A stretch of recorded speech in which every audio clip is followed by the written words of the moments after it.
ಬ್ರಹ್ಮಶ್ರೀ ಪಿತಾಮಹ ಪತ್ರಿಜಿಗೆ ವಂದಿಸುತ್ತ ಸ್ವರ್ಣಮಾಲಾ ಪತ್ರಿಜಿ ಅಮ್ಮನವರಿಗೆ ವಂದಿಸುತ್ತದೆ. PSSM ಮೂಮೆಂಟ್ನ ಎಲ್ಲಾ pyramid ಮಾಸ್ಟರ್ಗಳಿಗೆ ವಂದಿಸುತ್ತಾ, ಹರಿವಾಯು ಗುರುಗಳಿಗೆ ವಂದಿಸುತ್ತಾ, ಭಗವಂತ ನಾರಾಯಣನಿಗೆ ವಂದಿಸುತ್ತಾ, ಲೋಕ ಕಲ್ಯಾಣಾರ್ಥವಾಗಿ ಅಂತ ನಡೀತಾ ಇರುವ ನಮ್ಮ ಈ ಧ್ಯಾನ ಯಜ್ಞದಲ್ಲಿ ಭಾಗವಹಿಸಿದಂತ ಎಲ್ಲಾ ಧ್ಯಾನ ಯೋಗಿ ಬಂಧುಗಳಿಗೆ ವಂದಿಸುತ್ತಾ, ನಮ್ಮ ಈ ಧ್ಯಾನ ಯಜ್ಞಕ್ಕೆ ಸಮಸ್ತ ಬ್ರಹ್ಮಾದಿ ದೇವತೆಗಳನ್ನ, ಯಕ್ಷಗಂಧರ್ವ ಕಿನ್ನರ ನಾಗರ ಚೈತನ್ಯವನ್ನ ಆವಾಹನೆಯನ್ನು ಮಾಡೋಣ.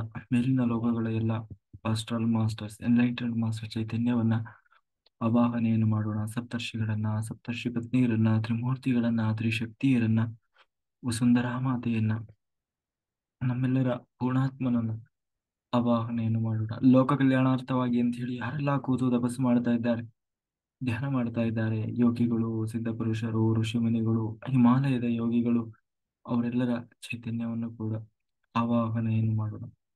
ಸದಾನಂದ ಯೋಗಿಗಳು, ಮಹಾವತಾರ ಬಾಪಾಜಿ, ರಮಣ ಮಹರ್ಷಿಗಳು, ಲಹರಿ ಮಹರ್ಷಿಗಳು, ಸಾಯಿಬಾಬಾ, ಗುರು ರಾಘವೇಂದ್ರ ಸ್ವಾಮಿಗಳು, ಗುರು ದತ್ತಾತ್ರೇಯರು, ಬುದ್ಧ ಭಗವಾನರು, ಮಹಾವೀರರ ಚೈತನ್ಯವನ್ನ ಆವಾಹನೆಯನ್ನು ಮಾಡೋಣ. ಸ್ವರೂಪಿಯಾದ ಪರಬ್ರಹ್ಮ ಸ್ವರೂಪಿಯಾದ ಭಗವಂತನನ್ನ ಆವಾಹನೆಯನ್ನು ಮಾಡ್ತಾ, ಅವರೆಲ್ಲರ ಚೈತನ್ಯ ಫ್ರೀಕ್ವೆನ್ಸಿಯಲ್ಲಿ ನಾವೆಲ್ಲರೂ ಒಂದಾಗಿ ಈ ಧ್ಯಾನ ಯಜ್ಞದಲ್ಲಿ ಮುಂದುವರಿಯೋಣ ಅಂತ ಹೇಳ್ತಾ, ಮಾಸ್ಟರ್ಸ್ ನಾವೀಗಾಗಲೇ ರಾಮಾಯಣವನ್ನ ಚಿಂತನೆ ಮಾಡ್ತಾ ಇದ್ವಿ. ರಾಮಾಯಣದಲ್ಲಿ ಆ ಎಲ್ಲಿ ಬಂದಿತ್ತು ರಾಮಾಯಣ? ಹಾ ಆ ಎಲ್ಲರೂ ಸೇತುವೆಯನ್ನ ಕಟ್ಟಿದ್ರು ಅನ್ನುವ ಅನ್ನುವ ಒಂದು ಅಲ್ಲಿವರೆಗೆ ಬಂದಿತ್ತು ಅಲ್ವ.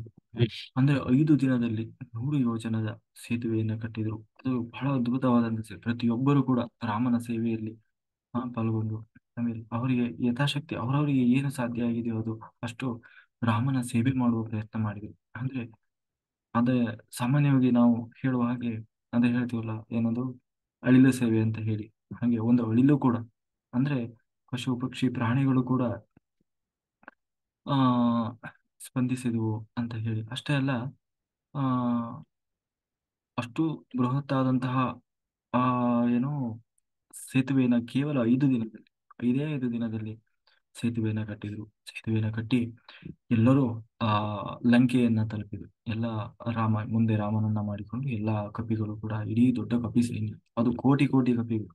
ಅವರು ಒಂದು ಏನೋ ಒಬ್ಬರಿಬ್ಬರು ಅಲ್ಲ, ಕೋಟ್ಯಾಂತರ. ಅಂದ್ರೆ ದೊಡ್ಡ ಕಪಿ ಅಂತಂದ್ರೆ ಈಗ ನೋಡಿ, ಎಲ್ಲಾದ್ರೂ ಒಂದು ದೊಡ್ಡ ದೇವಸ್ಥಾನಗಳಲ್ಲಿ ಅಥವಾ ಬೆಟ್ಟ ಗುಡ್ಡ ಬೇರೆ ಬೇರೆ ಕಡೆಯಲ್ಲಿ ಇರ್ತಾವ ನೋಡಿ, ಅಂದ್ರೆ ಅಷ್ಟು ದಾಂದ್ಲೆ. ಹಾಗೆ ಈಗ ಕೊನೆಯದಾಗಿ ಎಲ್ಲವೂ ಸೇರಿ ಒಂದು ಕಡೆ ಸೇರಿದ್ದಾರೆ. ಆಗ ರಾಮ ಕೊನೆಯದಾಗಿ ಒಂದು ಪ್ರಯತ್ನ ಮಾಡೋಣ. ಯಾಕಂದ್ರೆ ಮೊದಲೇ ನಾವು ಒಂದೇ ಸಾರಿ ಹೋಗಿ ಯುದ್ಧ ಘೋಷಣೆ ಮಾಡೋದು ಸರಿಯಲ್ಲ. ಒಂದು ಸಾರಿ ನೋಡೋಣ, ಏನಾದ್ರೂ ಶಾಂತಿ ಒಪ್ಪಂದಕ್ಕೆ ಏನಾದ್ರೂ ಬರ್ತಾನ ಅಂತ ಹೇಳಿ ಅಂಗದನನ್ನ, ಈಗಾಗಲೇ ಹನುಮಂತ ಒಂದ್ಸಾರಿ ಹೋಗಿ ಬಂದಿದ್ದಾನೆ, ಮತ್ತೆ ಪದೇ ಪದೇ ಅವನ್ನೇ ಕಳಿಸೋದು ಸರಿ ಇರಲ್ಲ. ಯಾಕೆಂದ್ರೆ ಅಲ್ಲಿ ಸಂಬಂಧಗಳು ಮೊದಲೇ ಸಂಬಂಧ ಹಾಳಾದಾಗ, ಈಗ ನಾವು ಅಂತವ್ರನ್ನ ಮತ್ತೆ ಪುನಃ ಮಾತುಕತೆ ಕಳಿಸಿದ್ರೆ ಅದು ಹೆಂಗೆ ಸರಿ ಹೋಗ್ತದೆ ಅಲ್ವಾ? ಕೇಳೋರಾದ್ರೆ ಹೆಂಗೆ ಕೇಳ್ತಾರೆ? ಅದಕ್ಕೆ ಅಂಗದನನ್ನ ಕಳಿಸಿಕೊಟ್ಟ.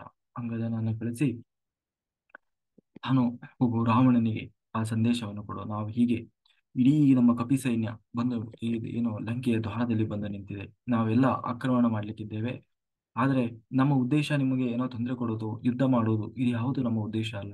ನೋಡು, ಯಾರು ದೊಡ್ಡ ಅನ್ಯಾಯ ಮಾಡಿದೀಯ, ಅಂದ್ರೆ ನನ್ನ ಒಂದು ಪತ್ನಿಯನ್ನ ನೀನು ಅಪಹಾರ ಮಾಡಿ ದೊಡ್ಡ ಅನ್ಯಾಯ ಮಾಡಿದ್ದೀಯ. ಹಾಗಾಗಿ ನನ್ನ ಬೇಡಿಕೆ ಇಷ್ಟೇ, ನೀನು ನನ್ನ ಪತ್ನಿಯನ್ನ ನನಗೆ ವಾಪಸ್ ಕೊಡು. ಅಂದ್ರೆ ನೀನು ಒಂದು ವೇಳೆ ತಪ್ಪಾಯ್ತು ಅಂತ ಕ್ಷಮೆ ಕೇಳಿ ಆ ನೀನು ವಾಪಸ್ ಕೊಡಪ್ಪ, ಅಂದ್ರೆ ನನಗೆ ಒಪ್ಪಿಸು, ಖಂಡಿತ ನಿನ್ನನ್ನು ನಾನು ಬಿಡ್ತೇನೆ ಅಂತ ಹೇಳಿ ರಾಮ ಶಾಂತಿಯ ಸಂದೇಶವನ್ನ ಕಳಿಸಿದ್ದ.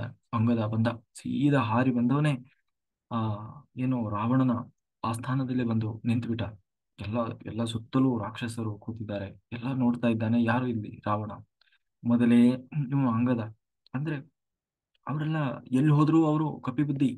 ಆ ಕೊನೆಗೆ ನೋಡ್ತಿದ್ದ ಹಾಗೇನೆ ಆ ರಾವಣ ಏನು ರಾವಣ ಕೂತಿದ್ದಾನೆ, ಎತ್ತರದ ಸಿಂಹಾಸನದಲ್ಲಿ ಕೂತಿದ್ದಾನೆ. ಎಲ್ಲರೂ ಕೆಳಗೆ ಆ ಕಡೆ ಲೈನಲ್ಲಿ ಈ ಕಡೆ ಲೈನಲ್ಲಿ ಕೂತಿದ್ದಾರೆ. ಇವನು ಅಂಗದ ಬಂದ ನೋಡಿದ, ಓಹೋ ಇವನೇನಾ ರಾವಣ? ಇವನಿಗೆ ನಮ್ಮ ಭಾಷೆಯಲ್ಲೇ ಉತ್ತರ ಕೊಡ್ಬೇಕು ಇವನಿಗೆ. ಯಾಕೆಂದ್ರೆ ಸ್ಮೂತ್ ಆಗಿ ಹೇಳಿದರೆ ಅಥವಾ ಮೆತ್ತಗೆಲ್ಲ ಹೇಳಿದ್ರೆ ಇವನಿಗೆ ಅರ್ಥ ಆಗೋಲ್ಲ ಅಂತ ಹೇಳಿ ತಾನು ಯೋಚನೆ ಮಾಡಿದ. ಕೂಡ್ಲೆ ತನ್ನ ಬಾಲವನ್ನ ಸುತ್ತಿದಂತೆ, ಸುತ್ತಿ ಸುತ್ತಿ ಸುತ್ತಿ ಸುತ್ತಿ ಅದ್ರ ಮೇಲೆ ಹಾರಿ ಕುಳಿತ. ಸಾಮಾನ್ಯವಾಗಿ ಈ ಧಾರಾವಾಹಿಗಳಲ್ಲಿ ಇದರಲ್ಲೆಲ್ಲ ಹನುಮಂತ ಹಾಗೆ ಬಾಲ ಸುತ್ತಿ ಕೂತ ಅಂತ ಹೇಳ್ತಾರೆ. ಆದರೆ ರಾಮಾಯಣ ಹನುಮಂತ ಹಾಗೆ ಬಾಲ ಸುತ್ತಿ ಕೂತ ಅಂತ ಎಲ್ಲೂ ಹೇಳಲ್ಲ. ಆದ್ರೆ ಹಾಗೆ ಕೂತಿದ್ದವರ ಯಾರೋ ಅಂಗದ. ಅವನು ಮೊದಲೇ ಸ್ವಲ್ಪ ಹುಡುಗ ಬುದ್ಧಿ ಇದ್ದ.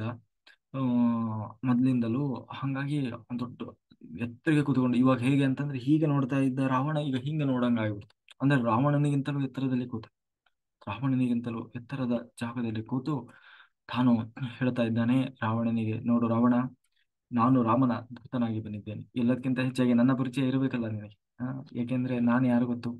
ನಾನು ವಾಲಿಯ ಪುತ್ರ ಅಂಗದ. ವಾಲಿ ಯಾರು ಗೊತ್ತಿರ್ಬೇಕಲ್ಲ. ನಿನ್ನನ್ನ ಹಿಂಗೆ ಕಂಕಳಲ್ಲಿ ಒಂದು ಹಿಡ್ಕೊಂಡು ಬಂದಿದ್ದಂತೆ. ಅಂದ್ರೆ ಹಿಂಗೆ ಬರೀ ಹೀಗೆ ಕಂಕಳಲ್ಲಿ ಯುದ್ಧನೂ ಇಲ್ಲ, ಯುದ್ಧನೂ ಮಾಡ್ಲಿಲ್ಲ. ಹಿಂದಿಂದ ಬಂದು ಒಂದು ಸಾರಿ ಅವನು ಸಮುದ್ರದಲ್ಲಿ ಸ್ನಾನ ಮಾಡುವಾಗ ವಾಲಿ ಹಿಂದಿನಿಂದ ಬಂದು ಮೋಸದಿಂದ ಕೊಂದು ಬಿಡೋಣ ಅಂತ ಬಂದಿದ್ದ. ಯಾರು? ರಾವಣ. ಬರೀ ಅವನನ್ನ ಬಾಲದಲ್ಲಿ ಹಿಡ್ಕೊಂಡು ಹಿಂಗೆ ಕಂಕಳಲ್ಲಿ ಹಿಡ್ಕೊಂಡು ಬಂದಿದ್ದಂತೆ. ಹಿಡ್ಕೊಂಡು ಬಂದು ಈ ಏನು ಅಂಗದ ಸಣ್ಣ ಏನೋ ಕೂಸಿದ್ದಂತೆ ಅವಾಗ. ಆ ಆ ಅಂಗದನ ತೊಟ್ಲಿ ಕಟ್ಟಿದ್ದಂತೆ, 10 ತಲೆ ಹುಳು ಇದು ಅಂತ ಹೇಳಿ. ಯಾರೋ ರಾವಣ. ಅಂತಹ ಪರಾಕ್ರಮ ಅವನ ಮಗನ. ಆ ಅಂಗದ ಒದಿತಾ ಇದ್ನಂತವನಿಗೆ ಕಾಲಲ್ಲಿ. ಈ ಗೊಂಬೆ ಗಿಂಬೆ ಕಟ್ಟಿದ್ರು ಒದಿತಾವಲ್ಲ ಇದರಲ್ಲಿ ಮಕ್ಕಳು, ಹಾಗೆ ಹಂಗೆ ಒದಿತಾ ಇದ್ನಂತ. ಅದಕ್ಕೆ ಅದನ್ನ ನೆನಪಿಸ್ತಾನೆ ಯಾರೋ ಅಂಗದ. ಈಗಾಗ್ಲೇ ನನ್ನ ಪಾದದ ರುಚಿ ನಿನಗೆ ಗೊತ್ತಿರ್ಬೇಕಲ್ಲ, ಸಣ್ಣವನಿದ್ದಾಗ್ಲೇನೆ ಹೇಗೆ ಕೊಟ್ಟಿದ್ದೆ ಅಂತ ಹೇಳಿ. ಅಂದ್ರೆ ಹಾಗೆ ಅಂತಹ ಪರಾಕ್ರಮಿಯಾದಂತಹ ವಾಲಿಯ ಮಗನ, ಅಂತಹ ನಿನ್ನನ್ನೂ ಸೋಲಿಸಿದಂತಹ ವಾಲಿಯನ್ನ ಸಾಯಿಸಿದಂತಹ ರಾಮನ ದೂತನಾಗಿ ಬಂದಿದ್ದೇನೆ ನೋಡು. ಅತ್ಯಂತ ಗೌರವದಿಂದ ಸೀತಾಮಾತೆಯನ್ನ ಪುನಃ ನೀನು ರಾಮನಿಗೆ ಒಪ್ಪಿಸು. ಖಂಡಿತ ನೀನು ನೀನು ಉಳಿತೀಯ. ಇಡೀ ನಿಮ್ಮ ರಾಕ್ಷಸ ಕುಲ ಉಳಿತದೆ. ನೀನು ಇನ್ನೂ ಬಹಳಷ್ಟು ವರ್ಷಗಳ ಕಾಲ ಸುಖ ಶಾಂತಿ ನೆಮ್ಮದಿಯಿಂದ ಬದುಕಲಿಕ್ಕೆ ಸಾಧ್ಯ ಆಗ್ತದೆ ಅಂತ ಹೇಳಿ ಒಳ್ಳೆಯ ಮಾತನ್ನು ಹೇಳಿದ. ಕೂಡ್ಲೆ ಆ ಆ, ಇಲ್ಲಾಂದ್ರೆ ನೀನು ನಿನ್ನ ಇಡೀ ರಾಕ್ಷಸ ಕುಲದೊಂದಿಗೆ ಸರ್ವನಾಶ ಆಗಿ ಹೋಗ್ತೀಯ ಅಂತ ಹೇಳಿ ತಾನು ಹೇಳಿದ. ಈಗ ಏನಿವು ಕಪಿಗಳು ಮಾತಾಡ್ತವೆ ಮಾತಾಡ್ತವೆ, ಒಂದಕ್ಕಿಂತ ಒಂದು. ಅವನು ಬಂದ, ಒಬ್ಬ ಹನುಮಂತ ಅಂತ ಹೇಳಿ ಏನು ಮಾಡಬಾರದ್ದು ಮಾಡಿ ಹೋಗ್ಬಿಟ್ಟ. ಇಡೀ ಲಂಕೆನೆ ಸುಟ್ಟು ಕರಕಲು ಮಾಡಿ ಹೋದ. ಇವನು ಬಂದಿದ್ದಾನೆ, ಬಂದವನೇ ಚಂಗನ ಹಾರಿ ಬಾಲ ಎಲ್ಲ ಸುತ್ತಕೊಂಡು ಮೇಲೆ ಕುತ್ಕೊಂಡು ಮತ್ತೆ ಜೊತೆಗೆ ಬೇರೆಯವ್ರನ್ನಾದ್ರೂ ಕಳಿಸಿ ಏನೋ ಒಂಚೂರು ಸ್ಮೂತ್ ಆಗಿ ಮಾತಾಡಿದ್ರೆ ಆದ್ರೂ ರಾವಣ ಒಪ್ತದ್ನೇನೋ. ಇವ್ರು ಬರ್ತದಾಗೇನೆ ಇವರು ಅವಾಜ್ ಹಾಕಿ ಹೆದರಿಸಿ ಹೇಳ್ತಾ ಇದ್ದಾನೆ. ನೀನು ಸರ್ವ ನೋಡು, ಒಪ್ಪಿಸದೇ ಇದ್ದ ಎಲ್ಲರನ್ನ ಸರ್ವನಾಶ ಆಗಿ ಹೋಗ್ತೀರಿ, ಹಾಗೆ ಹೀಗೆ ಅಂತ ಹೇಳಿ. ಇನ್ನೂ ಸಿಟ್ಟು ಬಂತು ಅವನಿಗೆ. ಹಿಡೀರಿ ಆ ಕಪಿಯನ್ನ ಅಂತ ಹೇಳಿ ಅವ ಎಲ್ಲರೂ ಹೋಗಿ ಅಂಗದನ ಹಿಡ್ಕೊಂಡ್ರು. ಹಿಡ್ಕೊಂಡ್ಮೇಲೆ ಹೇಳ್ತಾ ಇದ್ದ ಅಂಗದ, ನೋಡ್ರಯ್ಯ, ನೀನಲ್ಲ, ನಿನ್ನಂತ 100 ರಾವಣರು ಬಂದ್ರು ನಮ್ಮನ್ನೇನು ಮಾಡ್ಲಿಕ್ಕೆ ಆಗುಲ್ಲ. ನಮ್ಮ ಶಕ್ತಿ ಸಾಮರ್ಥ್ಯದ ಪರಿಚಯ ನಿಮ್ಗೆ ಇನ್ನೂ ಆ ಗೊತ್ತಿದ್ರು ಹೀಗೆ ಮಾಡ್ತಿರಲ್ಲ ಅಂತ ಹೇಳಿ ರಾವಣನಿಗೆ ಹೇಳಿದ. ನೋಡು ರಾವಣ, ನಿನ್ನ ಕತೆ ಮುಗೀತು. ಯಾಕೆಂದ್ರೆ ನಿನ್ನನ್ನು ಯಾರೂ ರಕ್ಷಣೆ ಮಾಡೋಲ್ಲ. ನಿನಗೆ ಇನ್ನೂ ಬುದ್ಧಿ ಬರಲಿಲ್ಲ ಅಂತ ಹೇಳಿ ಆ ಸೀದಾ ತಾನು ಹಾರಿದ್ನಂತೆ. ಎಲ್ಲ ಆ ರಾಕ್ಷಸರನ್ನ ಹಿಡ್ಕೊಂಡೇ ಹಾರಿದ್ನಂತೆ ಮೇಲಕ್ಕೆ. ಹಾರಿ ಹೋಗಿ ಮೇಲೆ ಯಾವಾಗ ಹಾರಿದ ಅಲ್ಲಿ ಒಂದು ಸಾರಿ ದೇಹನೆಲ್ಲ ಒದರಿದ, ಎಲ್ಲ ತಪು ತಪು ತಪು ಬಿದ್ದನಂತೆ. ಅಷ್ಟೇ ಸಾಲದು ಅಂತ ಹೇಳಿ ರಾವಣ ನೋಡ್ತಾ ಇದ್ದಾನೆ. ಹೋಗಿ ಅವರ ಆ ಒಂದು ಅರಮನೆಯ ಮೇಲೆ, ಶಿಖರದ ಮೇಲೆ ಇರುವಂತ ಆ ಬಾವುಟ ಏನಿದೆ ಅದನ್ನ ಕಿತ್ತು ಬಿಸಾಕಿ ಆ ಆ ಶಿಖರವನ್ನೆಲ್ಲ ಕಿತ್ತು ಹಾಕಿ ತಾನು ಘೋಷಣೆಗೆ ಹೋಗ್ತಾನೆ. ರಾಮಚಂದ್ರನಿಗೆ ಜಯವಾಗಲಿ, ಲಕ್ಷ್ಮಣನಿಗೆ ಜಯವಾಗಲಿ, ಸೀತಾಮಾತೆಗೆ ಜಯವಾಗಲಿ ಅಂತ ಹೇಳಿ ತಾನು ಜೈಕಾರವನ್ನು ಕೊಡ್ತಾ ತಾನು ಹೋಗಿ ರಾಮನಿಗೆ ಸಂದೇಶವನ್ನು ಹೇಳ್ತಾನೆ. ನೋಡು ರಾಮಚಂದ್ರ, ಅವನು ಪೂರ್ತಿ ತಲೆ ಕೆಟ್ಟು ಹೋಗ್ಬಿಟ್ಟಿದೆ ಅವನಿಗೆ. ಯಾಕೆಂದ್ರೆ ಯಾರ ಮಾತನ್ನು ಇವತ್ತು ಕೇಳೋ ಸ್ಥಿತಿಯಲ್ಲಿ ಇಲ್ಲ ಅವನು. ಯುದ್ಧ ಒಂದೇ, ಬೇರೆ ದಾರಿ ಇಲ್ಲ ಅಂತ ಹೇಳಿ ತಾನು ಹೇಳಿದ. ಅದಕ್ಕೆ ಆಯ್ತು, ಇನ್ನೇನ್ ಮಾಡ್ಲಿಕ್ಕೆ ಆಗ್ತದೆ. ಆ ಯಾಕೆಂದ್ರೆ ಶಾಂತಿ ಒಪ್ಪಂದವು ಅಲ್ಲ, ಶಾಂತಿ ಒಪ್ಪಂದಕ್ಕೆ ಹೋಗೋರಾದ್ರೂ ಸ್ವಲ್ಪ ಪ್ರಬುದ್ಧರು ಏನೋ ಸ್ವಲ್ಪ ವಯಸ್ಸಾದವರು ಬುದ್ಧಿವಂತರು ಹೋಗಿದ್ರೆ ಏನೋ ಶಾಂತಿ ಒಪ್ಪಂದ ಆಗ್ತಿತ್ತು ಏನೋ. ಇವನು ಅಂಗದನ್ನು ಕಳ್ಸಿರಿ ಇನ್ನೇನಾಗ್ತದೆ. ಮೊದ್ಲೇ ಕಪಿಗಳು ಅವ್ರಿಗೆ ಇನ್ನೂ ರೊಚ್ಚಿಗೆ ಬಿಸಿ ಬಂದ್ಬಿಟ್ಟ ಇವನು. ಕೊನೆಗೆ ಈ ಕಡೆ ನಾಲ್ ರಾಮ ರಾಮಚಂದ್ರ ತಾನು ಆದೇಶ ಮಾಡ್ತಾರೆ. ಏಕೆಂದ್ರೆ ಲಂಕೆಗೆ 4 ದ್ವಾರ, ಪೂರ್ವ ಪಶ್ಚಿಮ ಉತ್ತರ ದಕ್ಷಿಣದಿಂದ 4 ದಿಕ್ಕಿನಿಂದಲೂ ನಾವು ಆಕ್ರಮಣವನ್ನು ಮಾಡಬೇಕು. ಅದಕ್ಕೆ ಒಂದೊಂದು ದಿಕ್ಕಿಗೆ ಒಬ್ಬೊಬ್ಬರನ್ನ ತಾನು ನೇಮಕ ಮಾಡ್ತಾನೆ. ಪೂರ್ವ ದಿಕ್ಕಿಗೆ ನೀಲ, ನೀನು ನಿನ್ನ ಒಂದು ಮುಂದಾಳತ್ವದಲ್ಲಿ ಸೇನೆ ನುಗ್ಲಿ ಒಂದು ತುಕಡಿ. ಇನ್ನೊಂದು ಪಶ್ಚಿಮ ದಿಕ್ಕಿನಲ್ಲಿ ಹನುಮಂತ, ದಕ್ಷಿಣ ದಿಕ್ಕಿನಲ್ಲಿ ಅಂಗದ, ಇನ್ನು ಉತ್ತರ ದಿಕ್ಕಿನಲ್ಲಿ ನಾನೇ ನಿಲ್ತೇನೆ ಯಾಕೆಂದ್ರೆ ರಾಮಚಂದ್ರ ಅಂತ ಹೇಳಿ ಆ ಎಲ್ಲಾ ಕಡೆ ಸೈನ್ಯ ನುಗ್ಲಿಕ್ಕೆ ಶುರುವಾಯ್ತು. ಎಷ್ಟು ಅಂತಂದ್ರೆ ಏನು ಕಪಿಗಳು ಕೇಳಬೇಕಾ, ಕೋಟಿ ಕೋಟಿ ಜನ ಕಪಿಗಳಿದ್ದಾರೆ. ಆ ಲಂಕೆಯನ್ನ ಎಲ್ಲಾ ದಿಕ್ಕಿನಿಂದಲೂ ತಾವು ನುಗ್ಲಿಕ್ಕೆ ಶುರು ಮಾಡಿದ್ರು. ಕೆಲವರು ಇನ್ನೂ ನುಗ್ಗಿ ಎಲ್ಲ ಅವಾಂತರ ಮಾಡ್ಲಿಕ್ಕೆ ಹಿಡಿದ್ರು. ಎಲ್ಲ ಅಲ್ಲೆಲ್ಲ ಏನು ಮನೆಗಳನ್ನೆಲ್ಲ ಹತ್ತಿ ಅದನ್ನೆಲ್ಲ ಎಲ್ಲೆಲ್ಲಿ ರಸ್ತೆ ಗಿಸ್ತೆ ಎಲ್ಲ ಕಿತ್ತಾಕೋದು. ಏನೇನ್ ಸಿಗ್ತದೆ ಈ ಕಪಿಗಳು ದಾಳಿ ಮಾಡಿ ಒಂದು ತೋಟನೋ ಏನಕ್ಕೆ ದಾಳಿ ಮಾಡಿದ್ರೆ ಏನಾಗ್ತದೆ ಅಲ್ಲಿ ಅಲ್ಲಿ ಏನು ಮತ್ತು ಉಪಯೋಗ ಬರಬಾರ್ದು ಅದು. ಹಂಗೆ ಮಾಡಿ ಅದ್ರಲ್ಲಿ ತಿನ್ನೋದಕ್ಕಿಂತ ಹಾಳು ಮಾಡೋದೇ ಹೆಚ್ಚಿರ್ತದೆ. ಹಂಗೆ ಆಮ್, ಎಲ್ಲಿ ನೋಡಿದ್ರು ಆ ಆಕ್ರಮಣ ಎಲ್ಲಾ ಕಡೆ. ಎಷ್ಟು ಅಂತಂದ್ರೆ ಆ ಒಳಗೆ ಲಂಕೆ ಜಾಗ ಹಿಡಿತಾ ಇಲ್ಲ. ಅಂದ್ರೆ ಕಪಿಗಳ ಇನ್ನು ಎಷ್ಟೋ ಜನ ಇನ್ನು ಒಳಗೆ ಜಾಗ ಹಿಡಿಲಿಕ್ಕೆ ಸಾಕಾಗದೆ ಇನ್ನು ಸೇತುವೆ ಮೇಲೆ ನಿಂತಿದ್ದಾರಂತೆ ಎಷ್ಟೋ ಜನ. ಹೊರಗಡೆ ಎಲ್ಲ ನಿಂತು ಇನ್ನು ಸೇತುವೆ ಮೇಲೆ ನಿಂತಿದ್ದಾರೆ. ಅಂದ್ರೆ ನಮ್ಗೆ ಯಾವಾಗ ಅವಕಾಶ ಸಿಗ್ತದೆ ಅಂತ ಹೇಳಿ. ಆಮೇಲೆ ಆ ರಾಮಾಯಣದಲ್ಲಿ ಬಹಳ ಸ್ಪಷ್ಟವಾಗಿ ಹೇಳ್ತಾರೆ, ಎಲ್ಲೂ ಕೂಡ ಯಾವ ಕಪಿಗಳು ಕೂಡ ಯಾವ ಅಸ್ತ್ರಶಸ್ತ್ರವನ್ನು ಕೂಡ ಉಪಯೋಗಿಸಿದವರಲ್ಲ. ಅಂದ್ರೆ ಅವ್ರದ್ದೇನಿದ್ರು ಸಹಜವಾದ ಯುದ್ಧ. ಅಂದ್ರೆ ಬರೀ ಹಾರೋದು ಕಚ್ಚೋದು, ಏನ್ ಸಿಗ್ತದೆ ಕೈಯಲ್ಲಿ ಅದನ್ನ ತಗೊಂಡು ಹೊಡೆಯೋದು. ಯಾವುದೇ ಅಸ್ತ್ರಶಸ್ತ್ರವನ್ನ ಉಪಯೋಗಿಸುವವರಲ್ಲ. ಕೊನೆಗೆ ಆ ತಾನು ಈ ಕಡೆಯಿಂದ ಎಲ್ಲಾರು ನುಗ್ಗಿದ್ರು. ಯಾವಾಗ ನುಗ್ಗಿ ಏನು ಎಲ್ಲಾ ಕಡೆ ದಾಂಧಲೆ ಶುರುವಾಗ್ಬಿಡ್ತು. ಇದನ್ನ ನೋಡ್ತಾ ಇದ್ದಾರೆ ರಾವಣನಿಗೆ. ಏನ್ ಮಾಡ್ಬೇಕು ಗೊತ್ತಾಗ್ಲಿಲ್ಲ. ಯಾಕಂದ್ರೆ ಎಲ್ಲಿ ನೋಡಿದ್ರು ಕಪಿಗಳೇ ಕಾಣ್ತಾ ಇದ್ದಾವೆ. ಮೇಲೆ ನೋಡಿದ್ರು ಶಿಖರದ ಒಳಗೆ ಮನೆ ಒಳಗೆ ಎಲ್ಲಾ ಕಡೆ ಅವರೇ ತುಂಬಿಬಿಟ್ರು. ಕೊನೆಗೆ ಕೂಡ್ಲೆ ಇದಕ್ಕೆ ನಾವು ಪ್ರತ್ಯುತ್ತರವನ್ನು ಕೊಡಬೇಕು ಅಂತ ಹೇಳಿ ರಾವಣ ತಾನು ಆದೇಶ ಮಾಡ್ತಾನೆ. ಎಲ್ಲರೂ ನೀವು ಕೂಡ ಎಲ್ಲ ಒಂದೊಂದು ದಿಕ್ಕಿನಿಂದ ಹೋಗ್ರಿ ಅಂತ ಹೇಳಿ ಪೂರ್ವ ದಿಕ್ಕಿಗೆ ಪ್ರಹಸ್ತನನ್ನ, ಪಶ್ಚಿಮ ದಿಕ್ಕಿಗೆ ಏನೋ ಇಂದ್ರಜಿತವನ್ನ, ದಕ್ಷಿಣ ದಿಕ್ಕಿಗೆ ವಜ್ರಧನುಷ್ಟ ಅಂತ ಹೇಳಿ ಅವನೊಬ್ಬ, ಉತ್ತರ ದಿಕ್ಕಿಗೆ ನಾನೇ ಯಾಕೆಂದ್ರೆ ರಾಮ ಬರ್ತಾ ಇದ್ದಾನಲ್ಲ ಉತ್ತರ ದಿಕ್ಕಿನಿಂದ, ನಾನೇ ಹೊರಡ್ತೇನೆ ಅಂತ ಹೇಳಿ ತಾನು ಎಲ್ಲಾ ಕವಚವನ್ನು ತೊಟ್ಟು ರಾವಣ ತಾನು ಸಿದ್ಧನಾದ. ಎಲ್ಲಾ ಕಡೆಯಿಂದಲೂ ರಾಕ್ಷಸ ಸೈನ್ಯ ತಾನು ನುಗ್ಗಲಿಕ್ಕೆ ಶುರುವಾಯ್ತು. ಭಾರಿ ಯುದ್ಧ ರಾಕ್ಷಸರಿಗೂ ಮತ್ತೆ ಕಪಿಗಳಿಗೂ. ಏನು ಒಬ್ಬೊಬ್ಬ ರಾಕ್ಷಸನ ಮೇಲೆ ಏನು 10-15 ಕಪಿಗಳು ಏನು ಹತ್ತಿ ಅವ್ರದ್ದು ಏನು ಕಣ್ಣು ಕಿವಿ ಮೂಗು ಬಾಯಿ ಏನಿಲ್ಲ ಎಲ್ಲ ಕಚ್ಚಿ ಗಿಗುರಿ ಏನ್ ಯುದ್ಧ ಮಾಡ್ತಾರೆ ಅವರು. ಈ ಒಂದ್ ವೇಳೆ 10 ಮಂಗ ನಮ್ಗೆ ಅಟ್ಯಾಕ್ ಮಾಡಿದ್ರೆ ಏನಾಗ್ತದೆ? ಬರೀ ಒಂದು ಮಂಗ ಅಟ್ಯಾಕ್ ಮಾಡಿದ್ರೆ ಏನಾಗ್ತದೆ? ಹಂಗೆ ಇವ್ರಿಗೆ ಹಂಗೆ ಅವರು ರಾಕ್ಷಸರು ಸಿಗದೆ ತಡ ಎಲ್ಲರನ್ನೂ ಹಂಗೆ ಕಚ್ಚಿ ಆ, ಆ, ಅವ್ರು ಏನು ಅವ್ರು ಯುದ್ಧ ಮಾಡ್ಲಿಕ್ಕೂ ಅವಕಾಶ ಕೊಡ್ತಾ ಇಲ್ಲ. ಆತರ ಮಾಡ್ತಾ ಇದ್ದಾರಂತೆ. ಕೊನೆಗೆ ಈ ಕಡೆ ಭಾರಿ ಆ ಯುದ್ಧ ಶುರುವಾಯ್ತು. ಯಾಕೆಂದ್ರೆ ಇವ್ರು ಯಾರ ಕೈಯಲ್ಲೂ ಯಾವುದೇ ಅಸ್ತ್ರಶಸ್ತ್ರ ಹಿಡ್ಕೊಂಡವ್ರಲ್ಲ. ಬರೀ ಏನೋ ಸಹಜವಾದ ಯುದ್ಧ ಇವ್ರದು. ಕೊನೆಗೆ ಕೊನೆಗೆ ಏನು ಆ ಪಶ್ಚಿಮ ದಿಕ್ಕಿನಿಂದ ಹನುಮಂತ ತಾನಿದ್ದ. ಅವನನ್ನ ಇಂದ್ರಜಿತು ತಾನು ಎದುರಿಸಿದ. ಕೊನೆಗೆ ಈಗಾಗಲೇ ಇಂದ್ರಜಿತಿಗೆ ಗೊತ್ತಾಗಿದೆ ಹನುಮಂತನ ಶಕ್ತಿ ಏನು ಅಂತ ಹೇಳಿ. ಅವನು ಬಾಣಗಳನ್ನ ಏನು ಅವನ ಹತ್ರ ಯಾವ ಅಸ್ತ್ರಶಸ್ತ್ರಗಳಿದ್ದಾವೆ ಎಲ್ಲವನ್ನ ಯಾಕೆಂದ್ರೆ ಹಿಂದೆ ಅವನು ಬ್ರಹ್ಮಾಸ್ತ್ರಕ್ಕೆ ಸಿಕ್ಕಿ ಬಿದ್ದಿದ್ದ.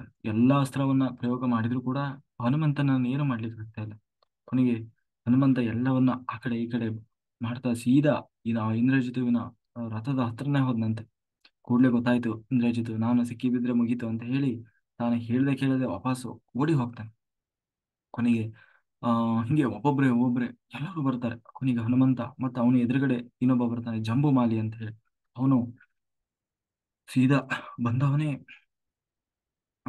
ಏನೋ ಹನುಮಂತನನ್ನ, ಯಾಕೆಂದ್ರೆ ಎಲ್ಲ ಆ ವಾನರರು ಎಲ್ಲ ದಿಕ್ಕಾಪಾಲಾಗಿ ಓಡೋಗ್ತಾ ಇದ್ದಾರೆ. ಯಾಕೆಂದ್ರೆ ಇವರೆಲ್ಲ ಭಾರಿ ಎಲ್ಲ ಶಿವನ ವರದಿಂದ ಬ್ರಹ್ಮನ ವರದಿಂದ ಅವಧ್ಯರಾದಂಥವ್ರು.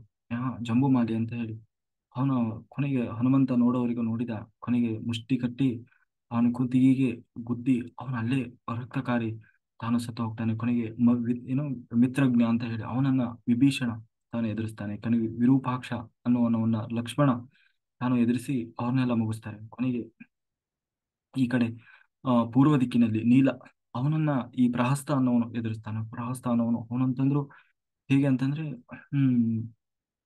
ಏನೋ ಆ ಎಲ್ಲ ಅಸ್ತ್ರಗಳನ್ನ ಅವನ ಹತ್ರ ಅವ್ರ ಹತ್ರ ಏನೇನೋ ಇರ್ತಾವ, ಅಸ್ತ್ರ ಶಸ್ತ್ರ ಗದೆ ಅವನ್ನೆಲ್ಲ ನೀಲನ ಮೇಲೆ ಪ್ರಯೋಗ ಮಾಡ್ತಾ ಬಂದ.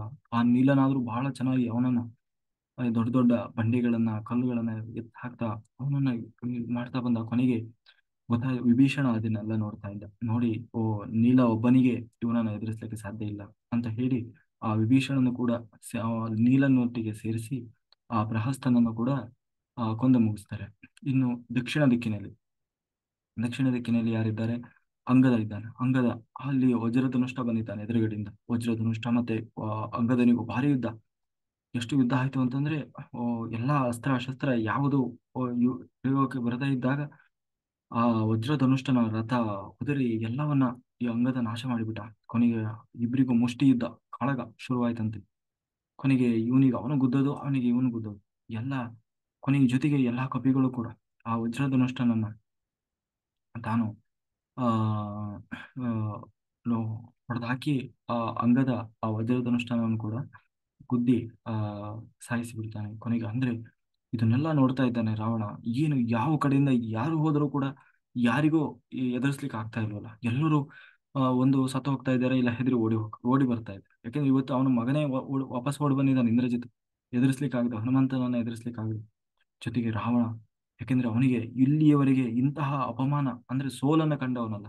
ಯಾಕೆಂದ್ರೆ ಅವನಿಗೆ ಎಲ್ಲಿ ಹೋದ್ರೂ ಕೂಡ, ಅದರಲ್ಲೂ ಇವತ್ತು ನನ್ನ ನೆಲದಲ್ಲಿ ನನ್ನ ಜನರೇ ಇದ್ದಾರೆ, ಆದ್ರೂ ಕೂಡ ಆ ನನಗೆ ಇವರನ್ನ ಎದುರಿಸ್ಲಿಕ್ಕೆ ಆಗ್ತಾ ಇಲ್ಲ ನನ್ನ ಜಾಗದಲ್ಲಿ ಅಂತ ಹೇಳಿ. ಯಾಕೆಂದ್ರೆ ರಾವಣ ಕೆಲವು ಮಂದಿಗೆ ಮಾತ್ರ ಸೋತಿದ್ದು. ಒಂದು ಶಿವನಿಗೆ, ಆಮೇಲೆ ಏನೋ ಕಾ ಕಾರ್ತವೀರಾರ್ಜುನ ಅಂತ ಹೇಳಿ ಒಬ್ಬ ಬರ್ತಾನೆ, ಅವನಿಗೆ, ವಾಲಿಗೆ, ಮತ್ತೆ ಬಲಿ ಚಕ್ರವರ್ತಿ, ಇವರಿಗೆ ಮಾತ್ರ ಸೋತವು. ಉಳಿದವರು ಯಾರಿಗೂ ಕೂಡ, ಇವನಿಗೆ ಇಂದ್ರನಿಗೂ ಕೂಡ ರಾವಣನನ್ನು ಎದುರಿಸ್ಲಿಕ್ಕೆ ಆಗ್ಲಿಲ್ಲ.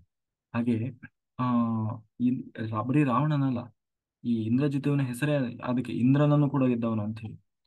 ಹಾಗೆ ಆ ಮತ್ತೆ ರಾವಣ ಅವನ ಬಳಿ ಯಾರ್ಯಾರೆಲ್ಲ ದೊಡ್ಡ ದೊಡ್ಡ ರಾಕ್ಷಸರು ಅಂತ ಇದ್ದಾರೆ ಎಲ್ಲರನ್ನ ಕಳಿಸ್ತಾ ಇದ್ದಾನೆ. ಇನ್ನೊಬ್ಬ ಬಂದ ಧೂಮ್ರಾಕ್ಷ ಅಂತ ಹೇಳಿ, ಅಂದ್ರೆ ಎಲ್ಲ ಕಡೆ ಹೊಗೆ ಹೊಗೆ, ಅಂದ್ರೆ ಕಣ್ಣಿಗೆ ಏನು ಕಾಣೋ ಹಾಗಿಲ್ಲ ಹಾಗೆ. ಅಂದ್ರೆ ಇವರೆಲ್ಲ ಮಾಯಾಯುದ್ಧ, ಎಲ್ಲ ಕಡೆ ಹೊಗೆಯನ್ನ ಉಗುಳುತ್ತಾ, ಅಂದ್ರೆ ಎಲ್ಲ ಕಡೆ ಈಗ ಸ್ಮೋಕ್ ಬಾಂಬ್ ಅಂತಾರ ನೋಡಿ, ಎಲ್ಲ ಕಡೆ ಹೊಗೆ ತುಂಬ್ಕೊಂಡ್ಬಿಟ್ರೆ ಎಲ್ಲಿ ಏನೂ ಕಾಣಿಸೋಂಗಿಲ್ಲ, ಆವಾಗ ಯುದ್ಧ ಮಾಡೋದು. ಆತರ ಕತ್ತೆ ಮೇಲೆ ಕೂತವನಾಗಿ ಈ ಧೂಮ್ರಾಕ್ಷ ಅಂತೇಳಿ ಎಲ್ಲ ವಾನರರು ದಿಕ್ಕಾಪಾಲಾಗಿ ಓಡ್ಲಿಕ್ಕೆ ಶುರು ಮಾಡಿದ್ರು. ಅವನು ಎಲ್ಲರನ್ನು ಹೊಡೆದು ಹೊಡೆದು ಓಡಿಸ್ಲಿಕ್ಕೆ ಶುರು ಮಾಡಿದ. ಕೊನೆಗೆ ಎದುರುಗಡೆ, ಯಾಕೆಂದ್ರೆ ಬಂದವನೇ ಹನುಮಂತ. ಯಾಕೆಂದ್ರೆ ಇವರ ಈ ಮಾಯಾ ಇದೆಲ್ಲ ಈ ಹನುಮಂತನಿಗೆ ಯಾವುದು ಏನೋ ತಾಕೋದಿಲ್ಲ. ಹಂಗಾಗಿ ಹನುಮಂತ ಬಂದ ಕೂಡಲೇ ಆ ಧೂಮ್ರಾಕ್ಷನನ್ನು ಕೂಡ ತಾನು ಮುಷ್ಟಿಯಿಂದ ಹೊಡೆದು ಸಾಯಿಸಿ ಬಿಡ್ತಾನೆ. ಕೊನೆಗೆ ಅಕಂಪನ ಅಂತ ಹೇಳಿ ಬರ್ತಾನೆ. ಇವನು ಶಿವನ ವರದಿಂದ ಅವಧ್ಯನಾದಂತ ಇವನನ್ನು ಕೂಡ ಹನುಮಂತ ತಾನು ಮುಗಿಸಿದ. ಕೊನೆಗೆ ಈ ರಾಮಚ ಮತ್ತೆ ಎಲ್ಲರೂ ಆದೇಶ ಮಾಡ್ತಾರೆ, ಈಗಾಗಲೇ ರಾತ್ರಿ ಆಯ್ತು, ರಾತ್ರಿ ಇಡೀ ಲಂಕೆಗೆಲ್ಲ ಬೆಂಕಿ ಕೊಡ್ಬೇಕು. ಯಾಕೆಂದ್ರೆ ನೀವು ನೆಮ್ಮದಿಯಿಂದ ಇರೋಂಗಿಲ್ಲ ಅವ್ರು. ಇಡೀ ಲಂಕೆಗೆ ಎಲ್ಲ ಕಪಿಗಳು ಬೆಂಕಿ ಕೊಟ್ಟಿದ್ದಾರಂತೆ. ರಾತ್ರಿ ಎಲ್ಲ ಸುಟ್ಟು ಕರಕಲಾಗಿದೆ. ಕೊನೆಗೆ ಕುಂಭಕರ್ಣನ ಮಕ್ಕಳು 2 ಜನ, ಕುಂಭ ಮತ್ತೆ ನಿಕುಂಭ, ಅವರನ್ನ ಕಳಿಸಿದ್ರು. ಅವರು ಏನು ಸಾಮಾನ್ಯದವರಲ್ಲ, ಎಲ್ಲ ಆ ಏನು ಬ್ರಹ್ಮನ ವರದಿಂದ ಅವಧ್ಯರಾದಂಥವ್ರು, ಕುಂಭ ಮತ್ತೆ ನಿಕುಂಭ ಅಂತ ಹೇಳಿ. ಆ ಕುಂಭನನ್ನ ಎದುರಿಸಿದವನು ಸುಗ್ರೀವ. ಆ ಸುಗ್ರೀವನಿಗೂ ಮತ್ತೆ ಕುಂಭನಿಗೂ ಭಾರಿ ಯುದ್ಧ ಆಗ್ತದೆ. ಯುದ್ಧ ಆಗಿ ಆ ಯುದ್ಧದಲ್ಲಿ ಸುಗ್ರೀವ ಕುಂಭನನ್ನ ಸಂಹಾರ ಮಾಡ್ತಾನೆ. ಯಾವಾಗ ಕುಂಭ ಸತ್ತ ಕೂಡಲೇ ನಿಕುಂಭನಿಗೆ ಸಿಟ್ಟು ಬರ್ತದೆ. ಸುಗ್ರೀವನನ್ನ ಅವನ ಬಳಿ ಒಂದು ಏನೋ ಆಯುಧ ಇರ್ತದೆ.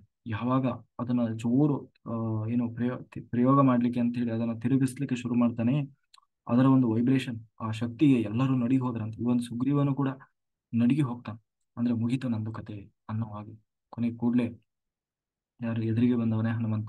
ಅವಾಗ ಹನುಮಂತ ಬಂದು ಹೇಳ್ತಾನೆ, ಆ ಯಾಕೆ ನೀನು ಪಾಪ ಅಮಾಯಕರ ಮೇಲೆ ಪ್ರಯೋಗ ಮಾಡ್ತಾ ಇದ್ದಿ, ನನ್ನ ಮೇಲೆ ಪ್ರಯೋಗ ಮಾಡು. ಯಾಕೆಂದ್ರೆ ಆ ಇಂಥ ಯಾವ ಅಸ್ತ್ರಶಸ್ತ್ರವು ಕೂಡ ಏನು ಮಾಡಲ್ಲ ಅಂತ ಹೇಳಿ ಆ ಒಂದು ಆ ಎದುರುಗಡೆ ಬಂದಾಗ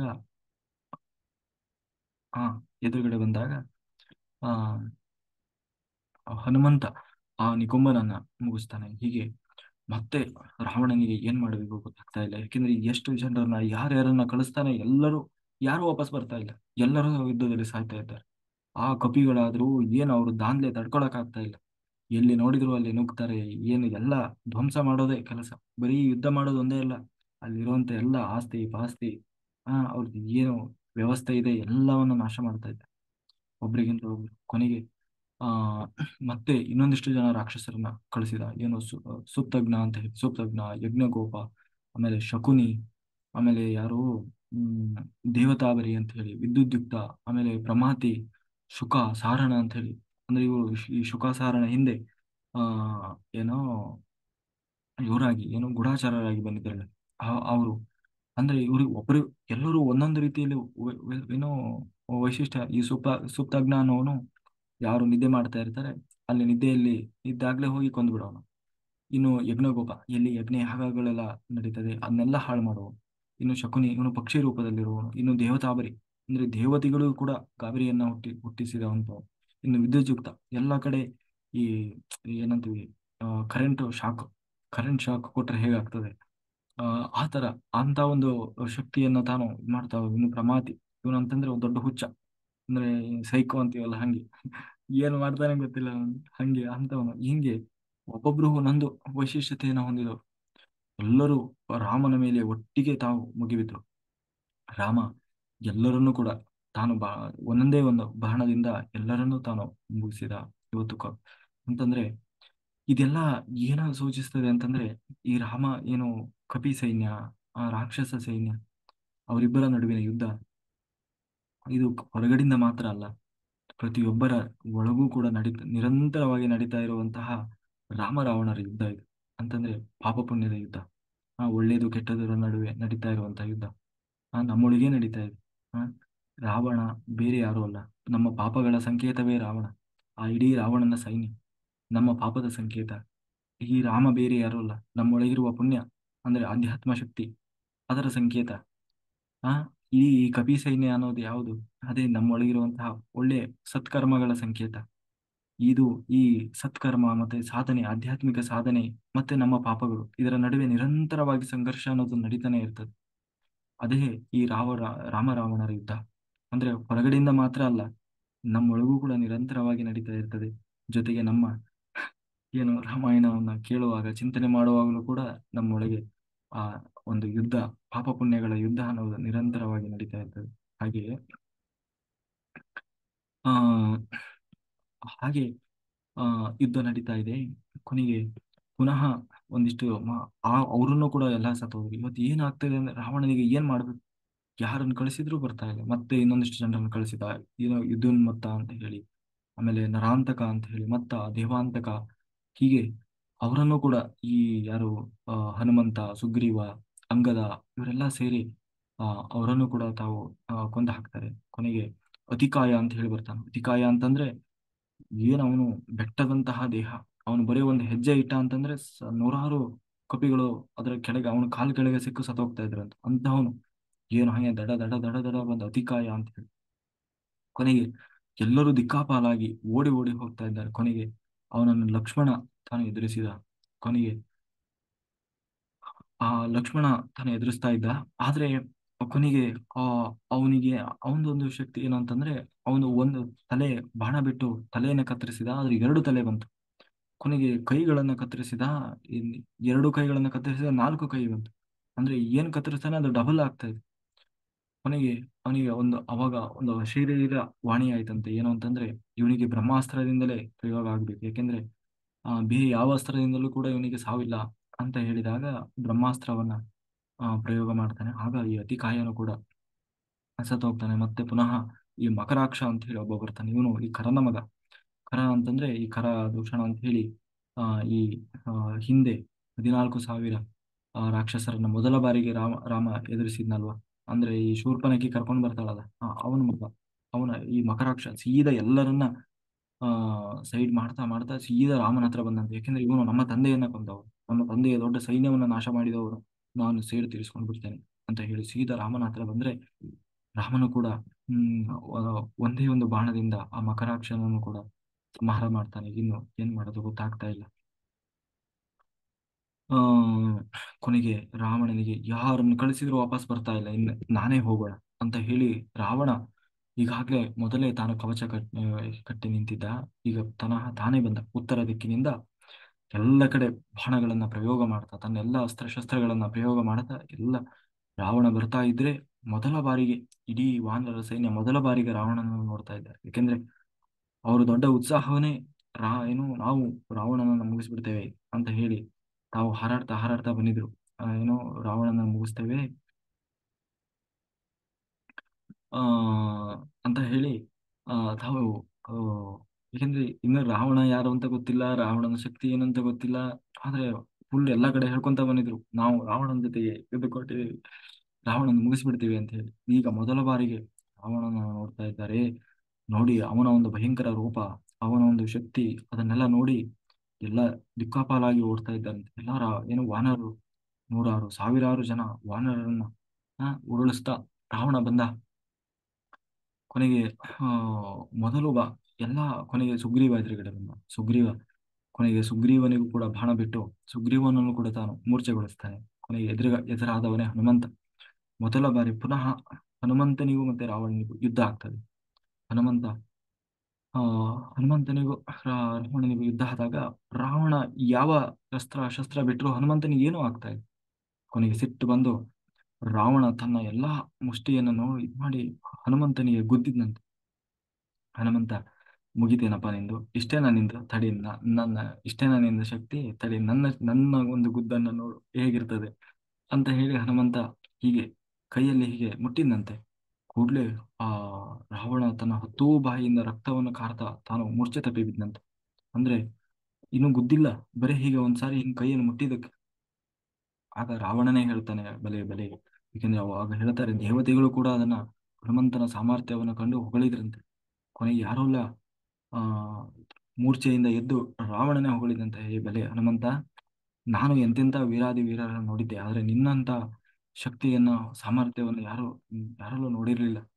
ನೀನು ನಿನ್ನ ಸಾಮರ್ಥ್ಯವನ್ನು ತೋರಿಸಿದೆ, ನಾನು ಒಂದು ಸಾರಿ ನನ್ನ ಶಕ್ತಿಯನ್ನು ತೋರಿಸ್ತೇನೆ ಅಂತ ಹೇಳಿ ಆ ಆ ಹೊರಟೆ. ಆಗ ಹನುಮಂತ ಹೇಳ್ತಾನೆ, ಅಲ್ಲಯ್ಯ, ನಾನೇನು ನಿನಗೆ ಗುದ್ದೇ ಇಲ್ಲ, ಹೊಡೆದೇ ಇಲ್ಲ, ನೀನು ಇಷ್ಟಕ್ಕೆ ಹಿಂಗಂದ್ರೆ ಹಿಂಗೆ, ಬರೀ ನಾನು ನಿನ್ ಮುಟ್ಟಿದ್ದಷ್ಟೇ, ಸರಿ ಒಂದು ಕೊಡ್ಲ ಹಿಂಗಿರ್ತದ ನೋಡ್ತೀಯ ಅಂತ ಹೇಳಿದ್ರೆ, ತಡಿಯಪ್ಪ ನನ್ನ ಒಂದು ಇದನ್ನ ನೋಡು ಅಂತ ಹೇಳಿ ತನ್ನ 20 ಕೈಗಳನ್ನ ಮುಷ್ಟಿ ಮಾಡಿ ಹನುಮಂತನಿಗೆ ಗುದ್ದಿದ್ರೆ ಆ ಹನುಮಂತ ತಿರುಗಿಸಿ, ಈಗ ನಾನು ಗುತ್ತೀನಿ ನೋಡು ಅಂತ ಹೇಳಿ ಆವಾಗ ಕೇಳದೆ ರಾವಣ ಓಡಿ ಹೋದ್ನಂತೆ. ಕೊನೆಗೆ ಹನುಮಂತನಿಂದಲೂ ಕೂಡ ತಾನು ತಪ್ಪಿಸಿಕೊಂಡು ಸೀದಾ ಲಕ್ಷ್ಮಣನ ಎದುರಿಗೆ ಬಂದು ಸೀದಾ ತಾನು ಆ ಲಕ್ಷ್ಮಣನನ್ನು ಕೂಡ ತಾನು ಮೂರ್ಛೆ ತಪ್ಪಿಸಿ ಕೂಡ್ಲೆ ಅವನನ್ನ ಎತ್ಕೊಂಡು ಹೋಗ್ಲಿಕ್ಕೆ ನೋಡ್ತಾನೆ. ಅಂದ್ರೆ ಅವನು ಕಾಲು ಹಿಡಿದು ಎಳಿತಾನೆ, ಆದ್ರೆ ಎಳೆದ್ರೆ ಇಡೀ ಭೂಮಿನ ಅಗಲ್ತಾ ಇದೆ ಅಂತ. ಯಾಕಂದ್ರೆ ಅವನು ಯಾರು, ಆ ಲಕ್ಷ್ಮಣ ಅಂದ್ರೆ ಯಾರು, ಶೇಷ ದೇವರ ಅವತಾರ. ಆ ಲಕ್ಷ್ಮಣನನ್ನು ಎಳೆದ್ರೆ ಇಡೀ ಭೂಮಿನೇ ನಡುಗ್ತಾ ಇದೆ ಅಂತ. ಅಂದ್ರೆ ಆ ಭೂಮಿಯ ಜೊತೆಗೆ ಬಂದಂಗೆ ಆಗ್ತಾ ಇದೆ. ಆದ್ರೆ ಎತ್ಲಿಕ್ಕೆ ಆಗ್ಲಿಲ್ಲ ರಾವಣನಿಗೆ, ಲಕ್ಷ್ಮಣನನ್ನ ಎತ್ಕೊಂಡು ಹೋಗ್ಲಿಕ್ಕೆ ಆಗ್ಲಿಲ್ಲ. ಕೂಡ್ಲೆ ಅಂದ್ರೆ ಬ್ಲಾಕ್ ಮೇಲ್ ಮಾಡೋದು, ಅಂದ್ರೆ ಇದೆಲ್ಲ ಯುದ್ಧ ತಂತ್ರ. ಇವಾಗ ಲಕ್ಷ್ಮಣನನ್ನ ಹೋಗಿ ತಗೊಂಡೋಗಿ ಇಟ್ಕೊಂಡ್ ಬಿಟ್ರೆ ಅವಾಗ ಇವ್ರು ಹೇಳ್ದಂಗೆ ಕೇಳ್ತಾರೆ. ಅಂದ್ರೆ ಸೆರೆ ಹಿಡ್ಕೊಂಡು ಹೋಗೋದು ಅಂತೀವಿಲ್ಲ, ಈಗ ಭಯೋತ್ಪಾದಕರೆಲ್ಲ ಮಾಡ್ತಾರ. ಎಲ್ಲ ನಮ್ಮ ಬೇಕಾದವರು ಪ್ರಜೆಗಳನ್ನೆಲ್ಲ ಹಿಡ್ಕೊಂಡು ಹೋಗಿ ಅವಾಗ ಹೆದರ್ಸೋದು, ಬ್ಲಾಕ್ ಮೇಲ್ ಮಾಡೋದು.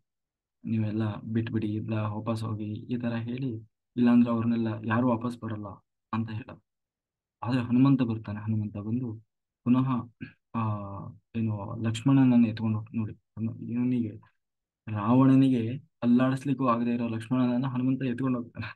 ಎತ್ಕೊಂಡು ಹೋಗಿ ಆ, ರಾಮನ ಹತ್ರ ಕರ್ಕೊಂಡು ಹೋಗ್ತಾನೆ. ರಾಮ ತನ್ನ ಅಮೃತಮಯವಾದ ಆ, ಕೈಯಿಂದ ತಾನು ಯಾವಾಗ ಮುಟ್ಟಿದ ಪುನಃ ಎಚ್ಚರಗೊಳ್ತಾನೆ ಲಕ್ಷ್ಮಣ. ಈಗ ರಾಮ ಆ, ರಾವಣ ರಾಮನ ಎದುರಿಗೆ ಬರ್ತಾನೆ. ರಾಮನ ಎದುರಿಗೆ ಬಂದಾಗ ಆ ಮೊದಲ ಬಾರಿಗೆ ರಾಮ ಮತ್ತೆ ರಾವಣನಿಗೆ ಯುದ್ಧ ನಡೀತದೆ. ಯುದ್ಧದಲ್ಲಿ ಆ ರಾವಣ ತಾನು ಆ ಏನೋ ರಥದಲ್ಲಿ ಕೂತಿದ್ದಾನೆ. ಎಲ್ಲ ಇದರಲ್ಲಿ ಏನೋ ಆ, ಕುದುರೆಗಳಿಂದ ಕಟ್ಟಿದಂತಹ ರಥ. ಇದನ್ನು ನೋಡಿದ ಹನುಮಂತ, ಅಯ್ಯೋ ರಾವಣ ಈ ದುಷ್ಟ, ಇವನು ರಥದಲ್ಲಿ ಕೂತಿದ್ದಾನೆ, ನನ್ನ ಸ್ವಾಮಿ ನೆಲದ ಮೇಲೆ ನಿಂತ್ಕೊಳ್ಳೋದ ಛೇ ಅಂತ ಹೇಳಿ ತಾನೇ ಆ ರಾಮನಿಗೆ ಆ ಏನೋ ವಾಹನ ಆದ್ನಂತೆ, ಅಂದ್ರೆ ರಥ. ಅಂದ್ರೆ ಈಗ ಹನುಮಂತನ ಮೇಲೆ ನಿಂತ್ಕೊಂಡ ಯಾರೋ ರಾಮ. ಅಂದ್ರೆ ಇವನು ದೊಡ್ಡ ಆಕೃತಿಯ ರೂಪವನ್ನು ತೊಟ್ಟು ನಿಂತ, ಅವನ ಮೇಲೆ ಆ ರಾಮಚಂದ್ರ ತಾನು ನಿಂತ್ಕೊಂಡು, ಅದಕ್ಕೆ ಹೇಳುದು ವಾಯುವಾಹನ ಅಂತ. ವಾಯುವಾಹನ ಅಂದ್ರೆ ಇದೆ ಹನುಮಂತ. ಆ ಏನು ನಿಂತ್ಕೊಂಡು ಭಾರಿ ಯುದ್ಧ ಎಂತಹ ಯುದ್ಧ ಅಂತಂದ್ರೆ, ಅವನು ರಾವಣನ ಹತ್ರ ಯಾವ್ಯಾವ ಅಸ್ತ್ರ ಶಸ್ತ್ರ ಇದೆ ಎಲ್ಲವನ್ನ ಪ್ರಯೋಗ ಮಾಡಿದ್ರು ರಾಮ ಬರೀ ಒಂದೊಂದು ಬಾಣವನ್ನು ಬಿಡ್ತಾ ಎಲ್ಲವನ್ನ ತಾನು ಉಪಶಮನ ಮಾಡಿ ಕೂಡ್ಲೆ ಎಲ್ಲ ಅವನ ರಥ, ಅವನ ಕುದುರೆ, ಅವನ ಇದು ಈ ಜೊತೆಗೆ ಅವನ ಏನು ಕಿರೀಟ, ಅದನ್ನೂ ಕೂಡ ಕೆಳಗ್ ಮಾಡಿ ಎಲ್ಲ ಕವಚ ಎಲ್ಲವನ್ನ ಕಳ್ಕೊಂಡು ರಾವಣ ಬರೀ ಕೈಯಲ್ಲಿ ನಿಂತ್ಕೊಂಡ. ಆಗ ಆ ಹೇಳ್ತಾನೆ ರಾಮಚಂದ್ರ, ನೋಡು ಇಡೀ ಜಗತ್ತಿಗೆ ಆ ದುಃಖವನ್ನ ಉಣಿಸ್ತಾ ಇದ್ದೆ ಇಷ್ಟು ದಿವಸ. ಹ್ಮ್ ದುಃಖವನ್ನ ಭರಿಸಿ ಎಲ್ಲರಿಗೂ ಸೋಲು ಕೊಡ್ತಾ ಇದ್ದೆ, ಆದ್ರೆ ಇವತ್ತು ಮೊದಲ ಬಾರಿಗೆ ನಿನಗೆ ಶುರುವಾಗಿದೆ. ಜೊತೆಗೆ ಎಲ್ಲರ ಕಡೆಯೂ ಬರೀ ಮರಣ ಮೃದಂಗ. ಎಲ್ಲೆಲ್ಲಿ ನೀನು ಕಾಲಿಡ್ತೀಯ, ನಿಮ್ಮವರು ಎಲ್ಲಿ ಕಾಲಿಡ್ತಾರೆ, ಬರೀ ಅಲ್ಲಿ ಸಾವಿನ ಸುದ್ದಿ.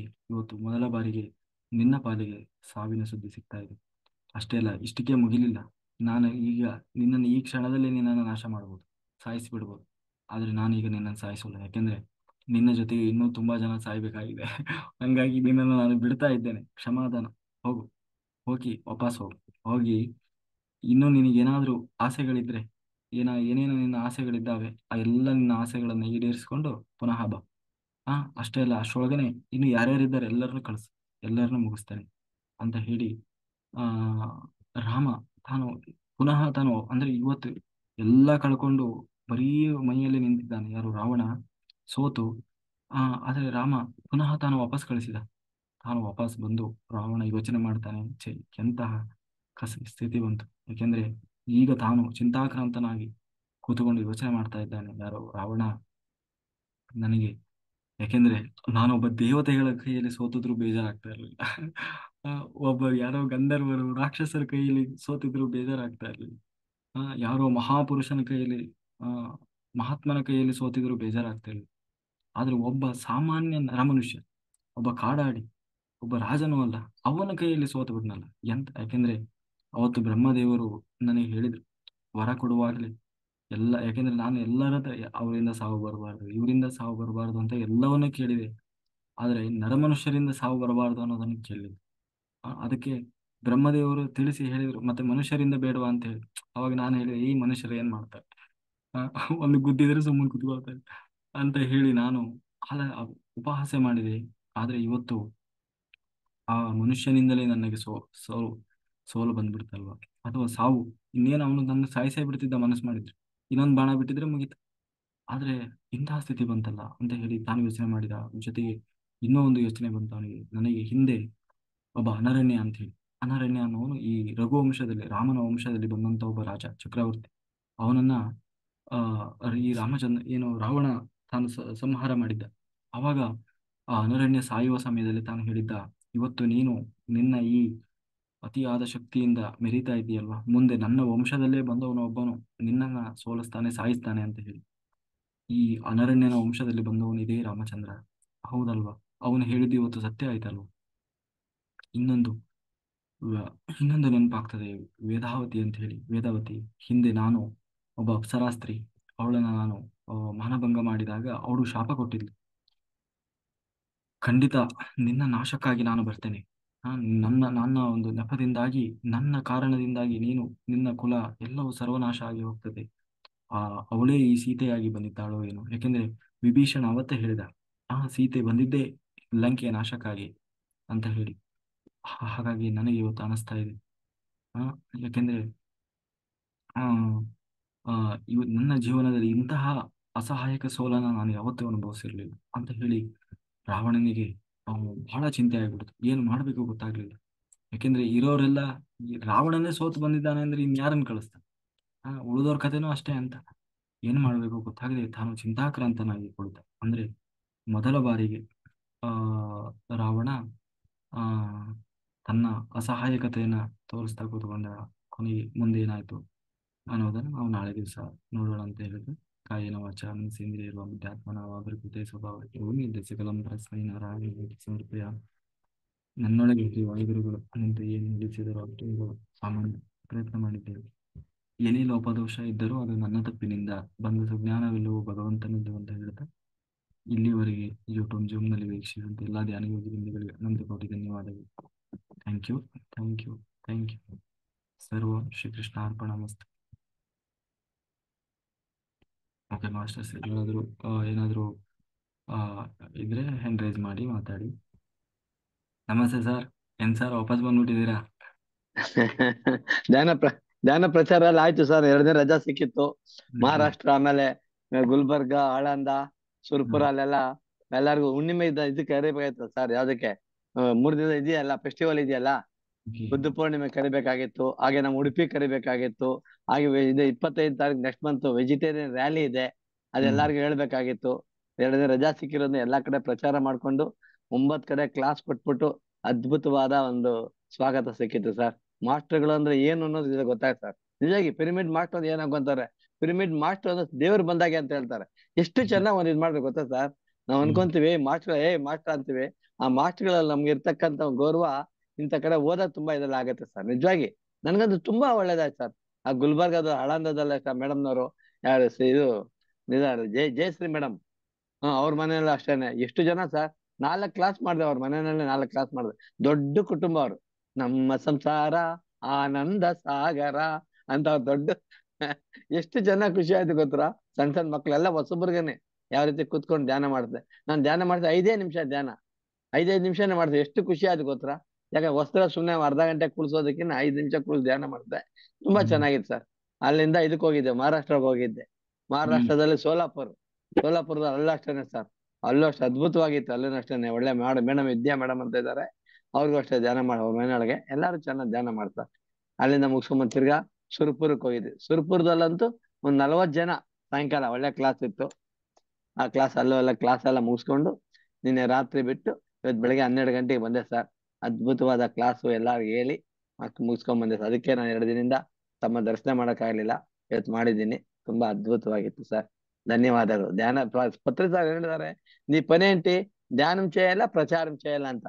ಬೆಪ್ಪೋರೆ ಹೇಳಿದ್ ನನ್ಗೆ ಬಂದು ಅವ್ರ ಮನ್ಸಲ್ಲಿ ನನಗೆ ಹೇಳಿದ್ರು, ನಿನ್ ಕೆಲಸ ಏನು, ಧ್ಯಾನ ಮಾಡ್ಬೇಕು, ಧ್ಯಾನ ಪ್ರಚಾರ ಮಾಡ್ಬೇಕು ಅಂತ ಹೇಳಿದ್ರು. ಅದೇ ರೀತಿ ಪಾಂಪ್ಲೆಟ್ಗಳೆಲ್ಲ ತಗೊಂಡೋಗಿ ಅವ್ರಿಗೆಲ್ಲ ಪುಸ್ತಕಗಳೆಲ್ಲ ಕೊಟ್ಬಿಟ್ಟು ಅವ್ರಿಗೆಲ್ಲ ಧ್ಯಾನ ಮಾಡ್ಸ್ಕೊಂಡು ಬಂದೆ ಸರ್. ಇಷ್ಟ ಆಯ್ತು. 2 ದಿವಸದಲ್ಲಿ ರಜೆ ಇರೋದ್ರಿಂದ ಆ ಒಂದು ಕೆಲಸ ಮಾಡಿದೆ ಸರ್. ನಾನು ಎಲ್ಲ ಉಡುಪಿಗೂ ಬರ್ತಾರೆ. ಉಡುಪಿ ಅಡ್ರೆಸ್ ಕೊಟ್ಟಿದ್ದೀನಿ, ಅದು ಕೊಟ್ಟಿದ್ದೀನಿ ಸರ್. ಎಲ್ಲರೂ ಬರ್ತಾರೆ ಸರ್. Thank you. ಧನ್ಯವಾದಗಳು ಎಲ್ಲರಿಗೂ, ಆತ್ಮ ಬಂಧುಗಳಿಗೆ. Thank you sir. Thank you sir, thank you. ನೀವಿಲ್ದೆ ನಮಗೂ ಬೋರ್ ಹೊಡಿತಾ ಇತ್ತು ಸರ್.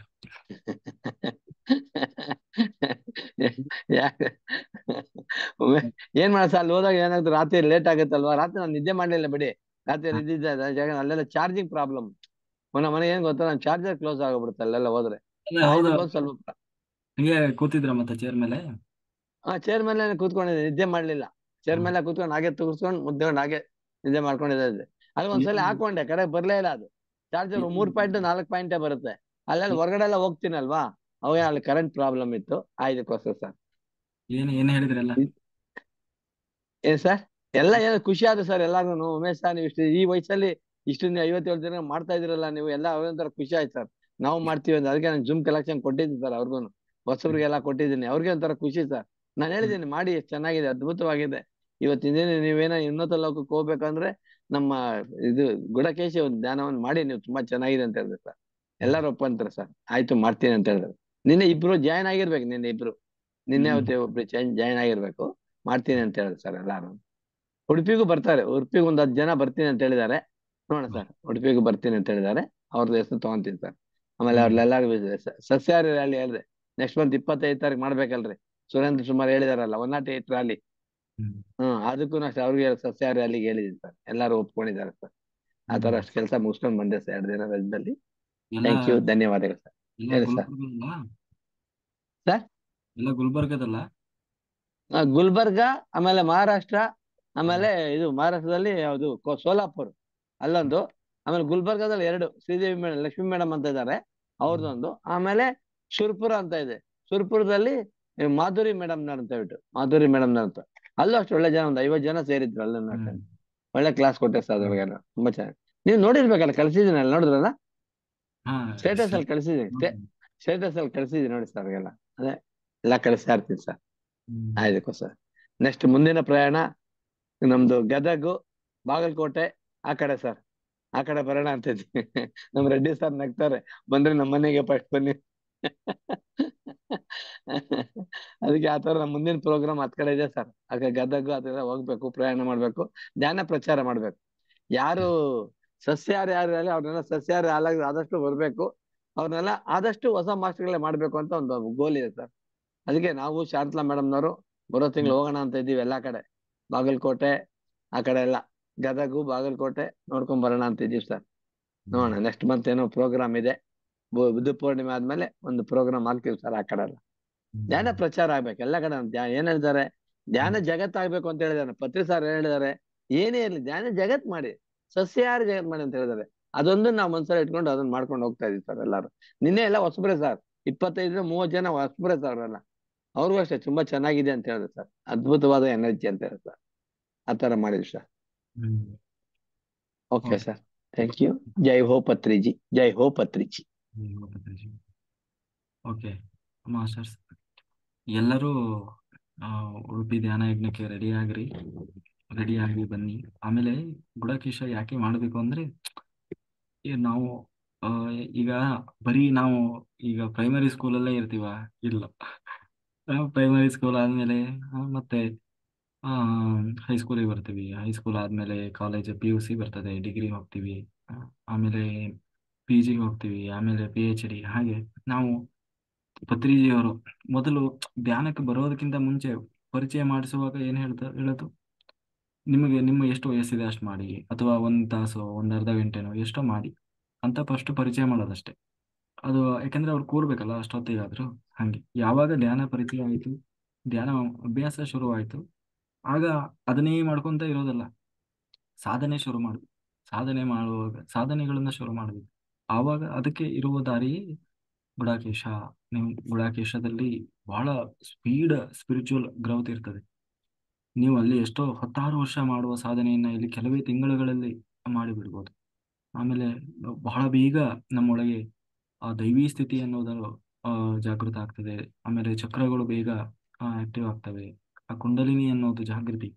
ಯಾಕೆಂದ್ರೆ ಕುಂಡಲಿನಿ ಜಾಗೃತಿ, ಅದೇ ಕುಂಡಲಿನಿ ಜಾಗೃತಿ ಆಗೋದು ಅಂದ್ರೆ ಏನು, ಎಲ್ಲಾ ಚಕ್ರಗಳು ಸಹಸ್ರಾರ ಸ್ಥಿತಿಯಲ್ಲಿ ನಾವು ಆ ಇರುವಂತದ್ದು. ಹಾಗೆ ಅದನ್ನ ಎಲ್ಲದಕ್ಕಿಂತ ಹೆಚ್ಚಾಗಿ ನಾವು ಯಾಕೆ ಅಷ್ಟು ಆ ಬೇಗ ಬೇಗ ಆಗ್ಬೇಕಾಗಿದೆ ಅಂತಂದ್ರೆ, ಎಲ್ಲರೂ ಬೇಗ ಗ್ರೇಟ್ ಮಾಸ್ಟರ್ ಆಗ್ಬೇಕು, ಎನ್ಲೈಟೆಡ್ ಮಾಸ್ಟರ್ ಆಗ್ಬೇಕು, ಥರ್ಡ್ ಐ ಮಾಸ್ಟರ್ ಆಗ್ಬೇಕು. ಹಾಗಾಗೋದ್ರಿಂದ ಏನಾಗ್ತದೆ, ಧ್ಯಾನ ಪ್ರಚಾರ ಆಗ್ತದೆ ಬೇಗ ಬೇಗ. ನೀವು ಬರೀ ನಿಮ್ಮನ್ನ ನೀವು ಉದ್ಧಾರ ಮಾಡ್ಕೊಳ್ಳೋದೇ ಸಾಯೋವರೆಗೂ ಕಳೆದು ಬಿಟ್ರೆ, ಮತ್ತು ಉಳಿದವರಿಗೆ ಏನು ನಾವು ಹೇಳ್ಕೊಡೋದು ಅಲ್ವಾ? ಆಮೇಲೆ ಪ್ರಚಾರ ಪ್ರಚಾರ ಪ್ರಚಾರ ಪ್ರಚಾರ ಹೌದು. ಗುಡಕೇಶಿಂದ ಏನಿದೆ ಹೌದು. 12 ಎಷ್ಟು ಸೂತ್ರ ಕೊಟ್ಟಿದ್ದೀರಿ ನೀವು. ಪ್ರತಿಯೊಂದು ನೋಡಿ, ಪ್ರತಿಯೊಂದು ಹೇಳ್ತೀರ ನೀವು. ಯಾರು ಹ್ಮ್. ಬೇಡ, ಒಂದಿನ ಕರೆಕ್ಟಾಗಿ ನೀವ್ ಏನ್ ಮಾಡ್ತೀರಾ 9ರಿಂದ ಬೆಳಗ್ಗೆ 6 ಮಾಡ್ಬಿಟ್ರೆ ಅದ್ ನೋಡ್ಬಿಟ್ರೆ ಸಾಕು ಸರ್. ಅಷ್ಟೇ. ನಿಮ್ಮಿಂದ ಎಷ್ಟು ಒಂದು ಉಪಯೋಗ ಇದೆ, ಎಷ್ಟು ಕ್ಲಾಸಸ್ ಇದೆ, ಅಷ್ಟು ಎಲ್ಲ ಇದೆ, ಪ್ರತಿಯೊಂದು ಇದೆ ಸರ್. ಹ್ಮ್. ಅದ್ಭುತವಾದ ಕ್ಲಾಸ್ ಸರ್, ನಿಜವಾಗಿ. ಹೇಳಿ ಸರ್. ಹಾಗೆ ಆ ಏನಾಗ್ತದೆ, ಆ ಬಹಳ ಬೇಗ ಅಧ್ಯಾತ್ಮ ಸಾಧನೆ ಆಗ್ತದೆ. ಸಾಧನೆ ಆದ್ರೆ ನಾವು ಇನ್ನೊಬ್ಬರಿಗೆ ಹೇಳಲಿಕ್ಕೆ ಆಗ್ತದೆ. ನಮ್ಮಲ್ಲಿ ಎನರ್ಜಿ ಇದ್ರೆ, ಶಕ್ತಿ ಇದ್ರೆ, ನಾವು ಹೇಳಿದ್ದನ್ನು ಇನ್ನೊಬ್ರು ಕೇಳ್ತಾರೆ. ಇಲ್ಲ ಅಂತಂದ್ರೆ ನಮ್ಮ ಮನೆಯವ್ರನ್ನೇ ನಾವು ತರ್ಲಿಕ್ಕೆ ಆಗೋಲ್ಲ ಧ್ಯಾನಕ್ಕೆ. ಇನ್ನು ನಾವು ಧ್ಯಾನಕ್ಕೆ ತರ್ತೀವಿ. ಹಾಗಾಗಿ ಆ ಬರೀ ಇದರಲ್ಲಿ ನಿಂತ ನೀರಾಗಬಾರ್ದು. ಸಾಧನೆ ಅನ್ನೋದು ನಿರಂತರವಾಗಿ ಹರಿತಾ ಇರಬೇಕು, ಬೇಗ ಬೇಗ. ಆಮೇಲೆ ತೃಪ್ತಿ ಇರಬಾರ್ದು, ಸಾಧನೆಯಲ್ಲಿ ತೃಪ್ತಿ ಇರಬಾರ್ದು, ಅತೃಪ್ತಿ ಅನ್ನೋದು ಇರ್ಬೇಕು ಅಲ್ವಾ? ಉಳಿದ್ರೆ ಎಲ್ಲದರಲ್ಲೂ ತೃಪ್ತಿ ಇರ್ಬೇಕು, ಆದ್ರೆ ಸಾಧನೆಯಲ್ಲಿ ತೃಪ್ತಿ ಇರಬಾರ್ದು. ಇನ್ನೂ ಮಾಡಬೇಕು, ಯಾಕೆಂದ್ರೆ ಅಧ್ಯಾತ್ಮ ಅನ್ನೋದು ಅದು ನೆವರ್ ಎಂಡ್. ಆಯ್ತಾ? ಎಷ್ಟು ಸಾಧನೆ ಮಾಡಿದರೂ ಅದಕ್ಕೆ ಕೊನೆ ಅಂತೇನಿಲ್ಲ, ಇನ್ನೂ ಇದೆ, ಇನ್ನೂ ಇದೆ, ಇನ್ನೂ ಇದೆ ಅಂತ. ಹಾಗಾಗಿ ಆ ಆ ಸಾಧನೆ ಅನ್ನೋದು ಸಾಕು. 1 ಮಂಡಲ ಮಾಡಿದ್ರೆ ಸಾಕಪ್ಪ, ಆಹಾ, 1 ಮಂಡಲ, 2 ಮಂಡಲ, ಒಂದು ಮಂಡಲ ಯಾವಾಗ ಆಯ್ತು ಆಮೇಲೆ ಎಣ್ಸಕ್ ಹೋಗ್ಬಾರ್ದು ಮಂಡಲ. ಸುಮ್ಮನೆ ಮಾಡ್ತಾ ಹೋಗ್ಬೇಕು. 1 ಮಂಡಲ ಅನ್ನೋದು ಒಂದು ಪ್ರೊಸೀಜರ್ ಅಷ್ಟೇ. ಫಸ್ಟ್ ಅಟ್ಲೀಸ್ಟ್ 1 ಮಂಡಲ ಅಂತ ಇಟ್ರೇನೆ ಮಾಡ್ತಾರ, ಅಟ್ಲೀಸ್ಟ್ ಅದನ್ನಾದ್ರೂ ಮಾಡ್ತಾರೆ ಅಂತ. ಅಲ್ಲ ಸುಮ್ಮನೆ ಮಾಡಿ ಮಾಡಿ ಅಂತಂದ್ರೆ ಅದೊಂದು ಸೀರಿಯಸ್ನೆಸ್ ಇರಲ್ಲ. 1 ಮಂಡಲ ಅಂತ ಆದ್ರೆ ಅಲ್ಲಿಗೆ ಅವರಿಗೆ ಒಂದು ಕಂಟ್ರೋಲ್ ಸಿಕ್ತು ಅಂತ, ಒಂದು ಗ್ರಿಪ್ ಸಿಕ್ತು. ಆಮೇಲೆ ಅವ್ರ ಪಾಡಿಗೆ ಅವರು ಸಾಧನೆ ಮಾಡ್ಕೊಳ್ತಾ ಹೋಗುದು. ಆ, ಹಾಗಾಗಿ ಹಾಗಂತ ಹೇಳಿ ಎಲ್ಲವನ್ನೂ ತ್ಯಾಗ ಮಾಡಬೇಕು ಅಂತ ಹೇಳಿ ಏನು ರೂಲ್ಸ್ ಇಲ್ಲ. ಯಾಕಂದ್ರೆ ಸಂಸಾರದಲ್ಲಿ ನಿರ್ವಾಣ. ನೀವೆಲ್ಲ ಗಂಡ ಮಕ್ಕಳು ಹೆಂಡತಿ, ಮನೆಯ ಎಲ್ಲಾ ಕಾರ್ಯಚಟುವಟಿಕೆಗಳು, ಸಂಸಾರಿಕ ಜೀವನದಲ್ಲಿ ಏನೆಲ್ಲ ಆಕ್ಟಿವಿಟೀಸ್ ಇದೆ ಎಲ್ಲವನ್ನ ಮಾಡ್ತಾನೆ ಆ ಸಂಸಾರಿಯಾಗಿದ್ದುಕೊಂಡು ಯಾವುದರಲ್ಲೂ ಕಾಂಪ್ರಮೈಸ್ ಆಗದೆ ಆ ಸಾಧನೆಯನ್ನ ಮಾಡ್ಕೊಳ್ತಾ ಹೋಗೋದು. ಹ್ಮ್.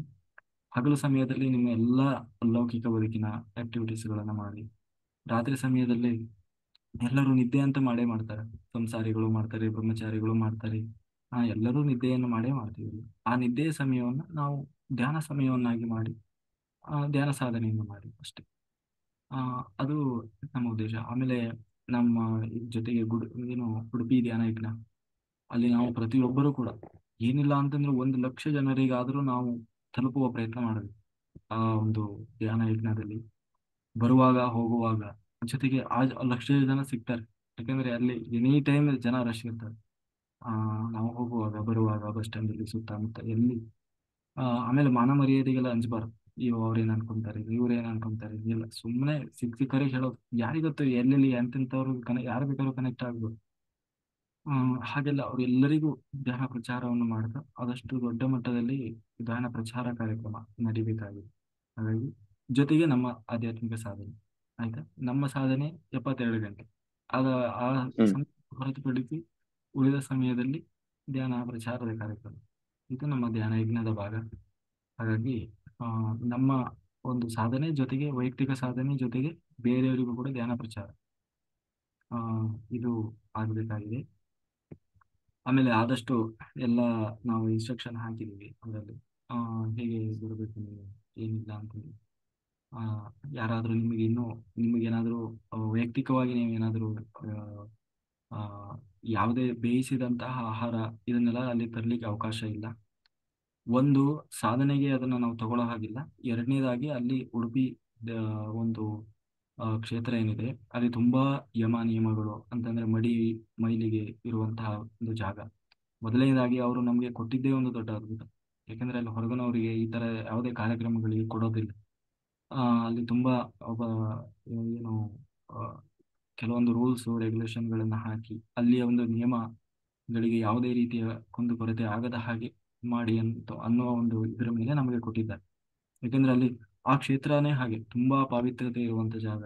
ಅಲ್ಲಿ ಬಹಳ ನಿಯಮ ಅಂದ್ರೆ ನಿಯಮ, ಅದನ್ನ ಅವರು ಇವರು ಅಂತ ಹೇಳಿ ಭೇದ ಇಲ್ಲ, ಎಲ್ಲರೂ ಅದನ್ನು ಪಾಲನೆ ಮಾಡಲೇಬೇಕು ಅನ್ನೋ ಅಂತಹ ಒಂದು ಜಾಗದಲ್ಲಿ, ದೇವಸ್ಥಾನದ ಒಳಗೆ ಪ್ರಾಂಗಣದಲ್ಲಿ ನಾವು ಈ ಒಂದು ಕಾರ್ಯಕ್ರಮ ನಡೆಯೋದ್ರಿಂದ ಪ್ರತಿಯೊಬ್ಬರು ಕೂಡ ಆ ಶುದ್ಧತೆಯನ್ನ ಕಾಪಾಡ್ಕೊಳ್ಬೇಕಾಗ್ತದೆ. Discipline discipline. ಆಮೇಲೆ ಅಲ್ಲೆಲ್ಲ ನಿಯಮ ಇದೆ, ನಿಯಮ ಅದೆಲ್ಲ ಹೇಳಿದ್ದಾರೆ ನಮಗೆ. ಅಲ್ಲಿ ಮಧ್ಯಾಹ್ನ 12 ಗಂಟೆ ಸಮಯದಲ್ಲಿ ದೇವರಿಗೆ ನೈವೇದ್ಯ ಆಗುವವರೆಗೂ ಯಾರೂ ಆಹಾರ ತಗೊಳ್ಳಂಗಿಲ್ಲ. ಆ ಥರ ಎಲ್ಲ ಇದೆ, ಅಂದ್ರೆ ಬೇಯಿಸಿದ ಆಹಾರ. ಯಾಕಂದ್ರೆ ಅದು ದೇವರಿಗೆ ಧಿಕ್ಕಾರ ಮಾಡ್ದಂಗೆ ಆಗ್ತದೆ. ಹಾಗೆಲ್ಲ ಅವಕಾಶ ಇದೆ. ಹಾಗಾಗಿ ಬೇರೆಯವರು ಕೂಡ ಬೇಯಿಸಿದಂತ ಆಹಾರ ಆ ಥರನ್ನೆಲ್ಲ ತಂದು ಅವರ ಅಲ್ಲಿ ಇದ್ ಮಾಡೋದು ಬೇಡ. ಅಂದ್ರೆ ಹಣ್ಣು ಹಂಪಲು ಅದೆಲ್ಲ ತಗೊಳ್ಲಿಕ್ಕೆ ಅವಕಾಶ ಇರ್ತದೆ, ಅಂದ್ರೆ ಬೇಯಿಸಿದ ಆಹಾರಕ್ಕೆ ಅಲ್ಲಿ ಅವಕಾಶ ಇಲ್ಲ. ಅಂದ್ರೆ ಹೊರಗಡೆಯಿಂದ ಬೇಯಿಸಿದ ಆಹಾರ ತರುವಂಗೆ ಇಲ್ಲ ಒಳಗಡೆ, ಅಂದ್ರೆ ಅದು ಮೈಲಿಗೆ ಅಂತ ಹೇಳಿ. ಹಾಗಾಗಿ ಅಲ್ಲಿ ಕೃಷ್ಣನ ಅನ್ನ ಪ್ರಸಾದ ಮಾತ್ರ ಇರುವಂಥದ್ದು. ಆಮೇಲೆ ನಾವು ಅದಕ್ಕೆಲ್ಲ ಹಣ್ಣು ಇಲ್ಲ. ಹಾಗಾಗಿ ನೀವು ಬೇಕು ಅಂದ್ರೆ ಡ್ರೈ ಫ್ರೂಟ್ಸ್ ಈ ತರದ್ದೆಲ್ಲ ನೀವು ಬೇಕಾದ್ರೆ ತಂದ್ಕೊಳ್ಬೋದು. ಡ್ರೈ ಫ್ರೂಟ್ಸ್ ಇರ್ತದಲ್ಲ, ಅಂದ್ರೆ ನಿಮಗೆ ಬೇಕೇ ಬೇಕಪ್ಪ, ನಮಗೆ ನಾವು ಕೊಡೋ ಸಾಕಾಗಲ್ಲ ನಮಗೆ ಆಮೇಲೆ ಅದು ಗೊತ್ತಿಲ್ಲಪ್ಪ ನೀವು ಎಷ್ಟು ಕೊಡ್ತೀರೋ ಬಿಡ್ತೀರೋ, ನಮ್ಮ ಹೊಟ್ಟೆ ತುಂಬತದೋ ಇಲ್ಲೋ, ಅದಕ್ಕೆ ನಮ್ಮ ಸೇಫ್ಟಿಗೆ ನಮಗೆ ಏನಾದ್ರು ಬೇಕು ಅಂತ ಯಾರಿಗಾದ್ರೂ ಅನ್ಸಿದ್ರೆ ನೀವು ಬೇಕಾದ್ರೆ ಡ್ರೈ ಫ್ರೂಟ್ಸ್ ಈ ಥರದ್ದು ಬೇಕಾದ್ರೆ ತಂದ್ಕೊಳ್ಬೋದು. ಅದಕ್ಕೇನು ಯಾವುದೇ ಇದಿಲ್ಲ. ಬೇಕಾದ್ರೆ ಹಣ್ಣುಗಳನ್ನ ಆ, ಅಂದ್ರೆ ನಿಮಗೆ ಒಂದು ವೇಳೆ ತರಲೇಬೇಕು ಅಂತ ಅನ್ಸಿದ್ರೆ, ಜೊತೆಗೆ ಬಟ್ಟೆ ಆದಷ್ಟು ರಿಲ್ಯಾಕ್ಸ್ ಆಗಿರುವಂಥದ್ದು, ಬಹಳ ಹೊತ್ತು ನಿಮಗೆ ಕೂರಬೇಕು ಅಂದ್ರೆ ಬಿಗಿಯಾದಂಥದ್ದು ಈ ಜೀನ್ಸ್ ಪ್ಯಾಂಟು ಟೈಟ್ ಇರುವಂತಹ ಬಟ್ಟೆಗಳನ್ನ ಆ, ಹಾಕೊಳ್ಳೋದು ಬೇಡ. ಆಮೇಲೆ ಪಂಚೆ ಉಟ್ಕೊಂಬದ ಪಂಚೆ ಪಂಚೆ ಪಂಚೆ ಪಂಚೆ ಓಕೆ. ಹಾ, ಪಂಚೆ. ಪಂಚೆ ಉಟ್ಕೋ ಓಕೆನಾ. ಆಮೇಲೆ ಹ್ಮ್ ಇದ್ ಮಾಡಿ ಮತ್ತೆ ಆದಷ್ಟು ನಿಮಗೆ ರಿಲ್ಯಾಕ್ಸ್ ಇರುವಂತ ಫ್ರೀ ಇರುವಂತ ಬಟ್ಟೆ ಹಾಕೊಳ್ಳಿ. ಹಂಗಂತ ಹೇಳಿ ನೈಟಿ ಗೀಟಿ ಎಲ್ಲ ಯಾರೋ ದಯಮಾಡಿ ಹಾಕೊಳ್ಬೇಡಿ. ಯಾಕೆಂದ್ರೆ ಇಲ್ಲಿ ನಾವು ಅಲೌಡ್ ಇಲ್ಲ. ಹಾ ಯಾಕೆ ಅಂದ್ರೆ ಅದು ದೇವಸ್ಥಾನದ ಒಳಗಡೆ ಕಾರ್ಯಕ್ರಮ ನಡೀತಾ ಇದೆ ಅಲ್ವಾ. ಅಲ್ಲಿ ಆ, ಬೇರೆ ಬೇರೆ ಆ, ಭಕ್ತರು ಕೂಡ ಓಡಾಡ್ತಾ ಇರ್ತಾರೆ. ಆಮೇಲೆ ನಾವಲ್ಲಿ ಶೌಚಾಲಯಕ್ಕೆ ಹೋಗುವಾಗ ದೇವಸ್ಥಾನ ಅಲ್ಲಿ ಎದುರುಗಡೆ ಎಂಟ್ರೆನ್ಸ್ ಇಂದಾನೇ ನಾವು ಹೊರಗೆ ಬರ್ಬೇಕು. ಹಂಗಾಗಿ ನೀವು ನೈಟಿ ಹಾಕೊಂಡು ಓಡಾಡಕ್ ಹಿಡಿದ್ರೆ ಅದು ನೋಡೋರಿಗೂ ಮುಜುಗರ ಇರ್ತದೆ. ಹಂಗಾಗೋದು ಬೇಡ. ಬೇಕಾದ್ರೆ ನಾವು ಬೇರೆ ಕಡೆ ಆತರ ಪಬ್ಲಿಕ್ ಅಲ್ಲದೆ ಇರುವ ಪ್ರದೇಶದಲ್ಲಿ ಮಾಡುವಾಗ ಬೇಕಾದ್ರೆ ನಡೀತಾ ಇತ್ತು. ಆ ಅದೊಂದು ಒಂದ್ ಸ್ವಲ್ಪ ಎಲ್ಲರೂ ಸಹಕರಿಸ್ಬೇಕು. ಆಮೇಲೆ ಬೇರೆಯವರಾದ್ರೂ ಕೂಡ ಅಷ್ಟೇ, ಈಗ ಟೀ ಶರ್ಟು ಅಂದ್ರೆ ಈಗ ಪ್ಯಾಂಟು, ಅಂದ್ರೆ ಆದಷ್ಟು ಬೇರೆಯವರಿಗೆ ಅದು ಒಂದು ರೀತಿ ಇದಾಗೋ ಹಾಗೆ ಇರೋದು ಬೇಡ. ಆ ಈಗ ಚೂಡಿದಾರು ಈ ತರದ್ದೆಲ್ಲ ಬೇಕಾದ್ರೆ ರಿಲ್ಯಾಕ್ಸ್ ಇರುವಂತ ಬಟ್ಟೆಗಳು ಕೂಡ ಇರ್ತದೆ ಅಲ್ವಾ, ಆ ತರದ್ನೆಲ್ಲ ನೀವು ಉಪಯೋಗಿಸಿ ಆದಷ್ಟು. ಆ ಆಮೇಲೆ ಅದೇ ನೈಟಿ ಈ ತರದ್ದೆಲ್ಲ ಆದಷ್ಟು ಬೇಡ. ಆ ಆಮೇಲೆ ಅದೇ ಪಂಚೆ ಗಿಂಚೆ ಎಲ್ಲ ಹಾಕೊಳ್ಳಿ ಬೇಕಾದ್ರೆ. ಗಂಡು ಮಕ್ಳು ಬೇಕಾದ್ರೆ ನೀವು ಇದನ್ನೆಲ್ಲ ಹಾಕೊಳ್ಳಿ ರಿಲ್ಯಾಕ್ಸ್ ಆಗಿ, ಆಯ್ತಾ. ಹ್ಮ್ ಆಮೇಲೆ ಮತ್ತೇನು, ಆ ಅದೇ ಬೆಳಗಿನ ಜಾವ ಬೇಗ ಬಂದು ತಲುಪುವ ಹಾಗೆ ವ್ಯವಸ್ಥೆ ಮಾಡ್ಕೊಳ್ಳಿ. ಒಂದು 7 ಗಂಟೆ 8 ಗಂಟೆ ಒಳಗೆ, 8 ಗಂಟೆಗೆ ಕಾರ್ಯಕ್ರಮ ಶುರುವಾಗ್ತದೆ. ಆ ಆಮೇಲೆ ಆಮೇಲೆ ಅನಾವಶ್ಯಕವಾಗಿ ಯಾರನ್ನು ಅಂದ್ರೆ ಅಲ್ಲಿ ಧ್ಯಾನಕ್ಕೆ ಯಾರಿಗೆ ಧ್ಯಾನದ ಆಸಕ್ತಿ ಇಲ್ಲ ಅಥವಾ ಸುಮ್ಮನೆ ಯಾರ್ಯಾರನ್ನೋ ಎಲ್ಲ ಕರ್ಕೊಂಡು ಮಟ್ಲಿಕ್ಕೆ ಹೋಗ್ಬೇಡಿ. ಯಾರು ಧ್ಯಾನ ಆಸಕ್ತಿ ಇದೆ ಅಥವಾ ಸೇವೆ ಮಾಡುವ ಆಸಕ್ತಿ ಇದೆ ಅಂಥವ್ರನ್ನ ಆದಷ್ಟು ಕರ್ಕೊಂಡು ಬನ್ನಿ. ಯಾಕೆಂದ್ರೆ ಅಲ್ಲಿ ಸೀಟು ಕೂಡ ಇದಿರೋದ್ರಿಂದ ಆ, ಆ, ಅನಾವಶ್ಯಕವಾಗಿ ಇದ್ ಮಾಡೋದು ಬೇಡ. ಸೇವಾ ದೃಷ್ಟಿಯಿಂದ ಬರಲಿ. ಆಮೇಲೆ ಇದು ಮಾಡೋದು ಏನು, ಹ್ಮ್, ಏನದು ಧ್ಯಾನ ಸಾಧನೆ ಅಂದ್ರೆ ಏನು, ಕೊನೆ ಪಕ್ಷ ಅವರಿಗೆ ಅವರವರ ಶಕ್ತಿ ಸಾಮರ್ಥ್ಯಕ್ಕೆ ಅನುಗುಣವಾಗಿ ಮಾಡ್ತೀವಿ ಅಂದ್ರೂ ನಡೀತದೆ.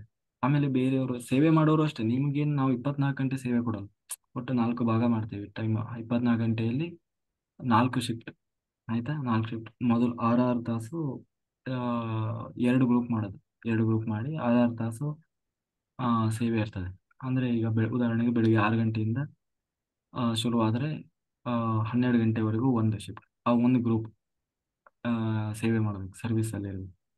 ಇನ್ನೊಂದು ಗ್ರೂಪ್ ಏನು ಮಾಡ್ಬೇಕು ಆ ಟೈಮಲ್ಲಿ ಅಂತಂದ್ರೆ, ಅವರು ಧ್ಯಾನ ಮಾಡ್ಕೊಳ್ಳೋದು, ಧ್ಯಾನ ಸಾಧನೆ. ಅವರು ಬೆಳಿಗ್ಗೆ 6ರಿಂದ 12 ಗಂಟೆವರೆಗೂ ಮೆಡಿಟೇಷನ್ ಮಾಡ್ಕೊಳ್ತಾ ಇರ್ತಾರೆ ಒಂದು ಗ್ರೂಪ್. ಇನ್ನೊಂದು ಗ್ರೂಪ್ ಏನು ಮಾಡ್ತದೆ, ಆ ಟೈಮಲ್ಲಿ ಸರ್ವಿಸ್ ಮಾಡ್ತಾರೆ. ಯಾವಾಗ 12 ಗಂಟೆ ಆಗ್ತದೆ, ಮತ್ತೆ 12 ಗಂಟೆಯಿಂದ ಈ ಧ್ಯಾನ ಕೂತವರೆಲ್ಲ ಹೇಳ್ಬೇಕು, ಅಂದ್ರೆ ಸರ್ವಿಸ್ನವ್ರು, ಅವರು ಮತ್ತೆ ಸರ್ವಿಸ್ ಸ್ಟಾರ್ಟ್ ಮಾಡೋದು. ಇಷ್ಟೊತ್ತವರೆಗೂ ಸರ್ವಿಸ್ ಮಾಡಿದವರು ಧ್ಯಾನ ಬೆಳಿಗ್ಗೆ ಸಂಜೆ 6 ಗಂಟೆವರೆಗೂ. ಅಂದ್ರೆ ಎರಡೂ ಆಗ್ಬೇಕು, ಅವರಿಗೆ ಸರ್ವಿಸು ಆಗ್ಬೇಕು, ಸರ್ವಿಸ್ ಮಾಡ್ದಂಗೂ ಇರಬೇಕು, ಧ್ಯಾನ ಸಾಧನೆನೂ ಆಗ್ಬೇಕು. ಮತ್ತೆ ಪುನಃ ಸಂಜೆ 6 ಗಂಟೆ ಆದ್ಮೇಲೆ ಮತ್ತೆ ಬೆಳಗಿನ ಬ್ಯಾಚ್ ಮತ್ತೆ ಶುರುವಾಗುತ್ತೆ ರಾತ್ರಿ 12 ಗಂಟೆವರೆಗೂ. ಆಮೇಲೆ ರಾತ್ರಿ 12 ಗಂಟೆಯಿಂದ ಮತ್ತೆ ಆ ಬೆಳಗ್ಗೆ 6 ಗಂಟೆವರೆಗೆ ಇನ್ನೊಂದು ಬ್ಯಾಚ್. ಅಂದ್ರೆ ಅವರೇ ಶಿಫ್ಟ್ ಚೇಂಜ್ ಆಗ್ತಾ ಇರ್ತದೆ. ಹೀಗಿರ್ತದೆ ಸೇವೆ. ಅಂದ್ರೆ ಏನು ಬೆಳಗಿಂದ ಸಂಜೆವರೆಗೂ ಸೇವೆ ಅಂತ ಒಬ್ಬರಿಗೆ ಅಂತ ಅರ್ಥ ಅಲ್ಲ. ಅಂದ್ರೆ ಸೇವೆ ಮಾಡೋರಿಗೂ ಕೂಡ ಧ್ಯಾನ ಮಾಡ್ಲಿಕ್ಕೆ ಅವಕಾಶ ಆ ಇರ್ತದೆ. ಓಕೆ. ಸೊ ಹೀಗೆಲ್ಲ ಇರ್ತದೆ. ಆ ಆದಷ್ಟು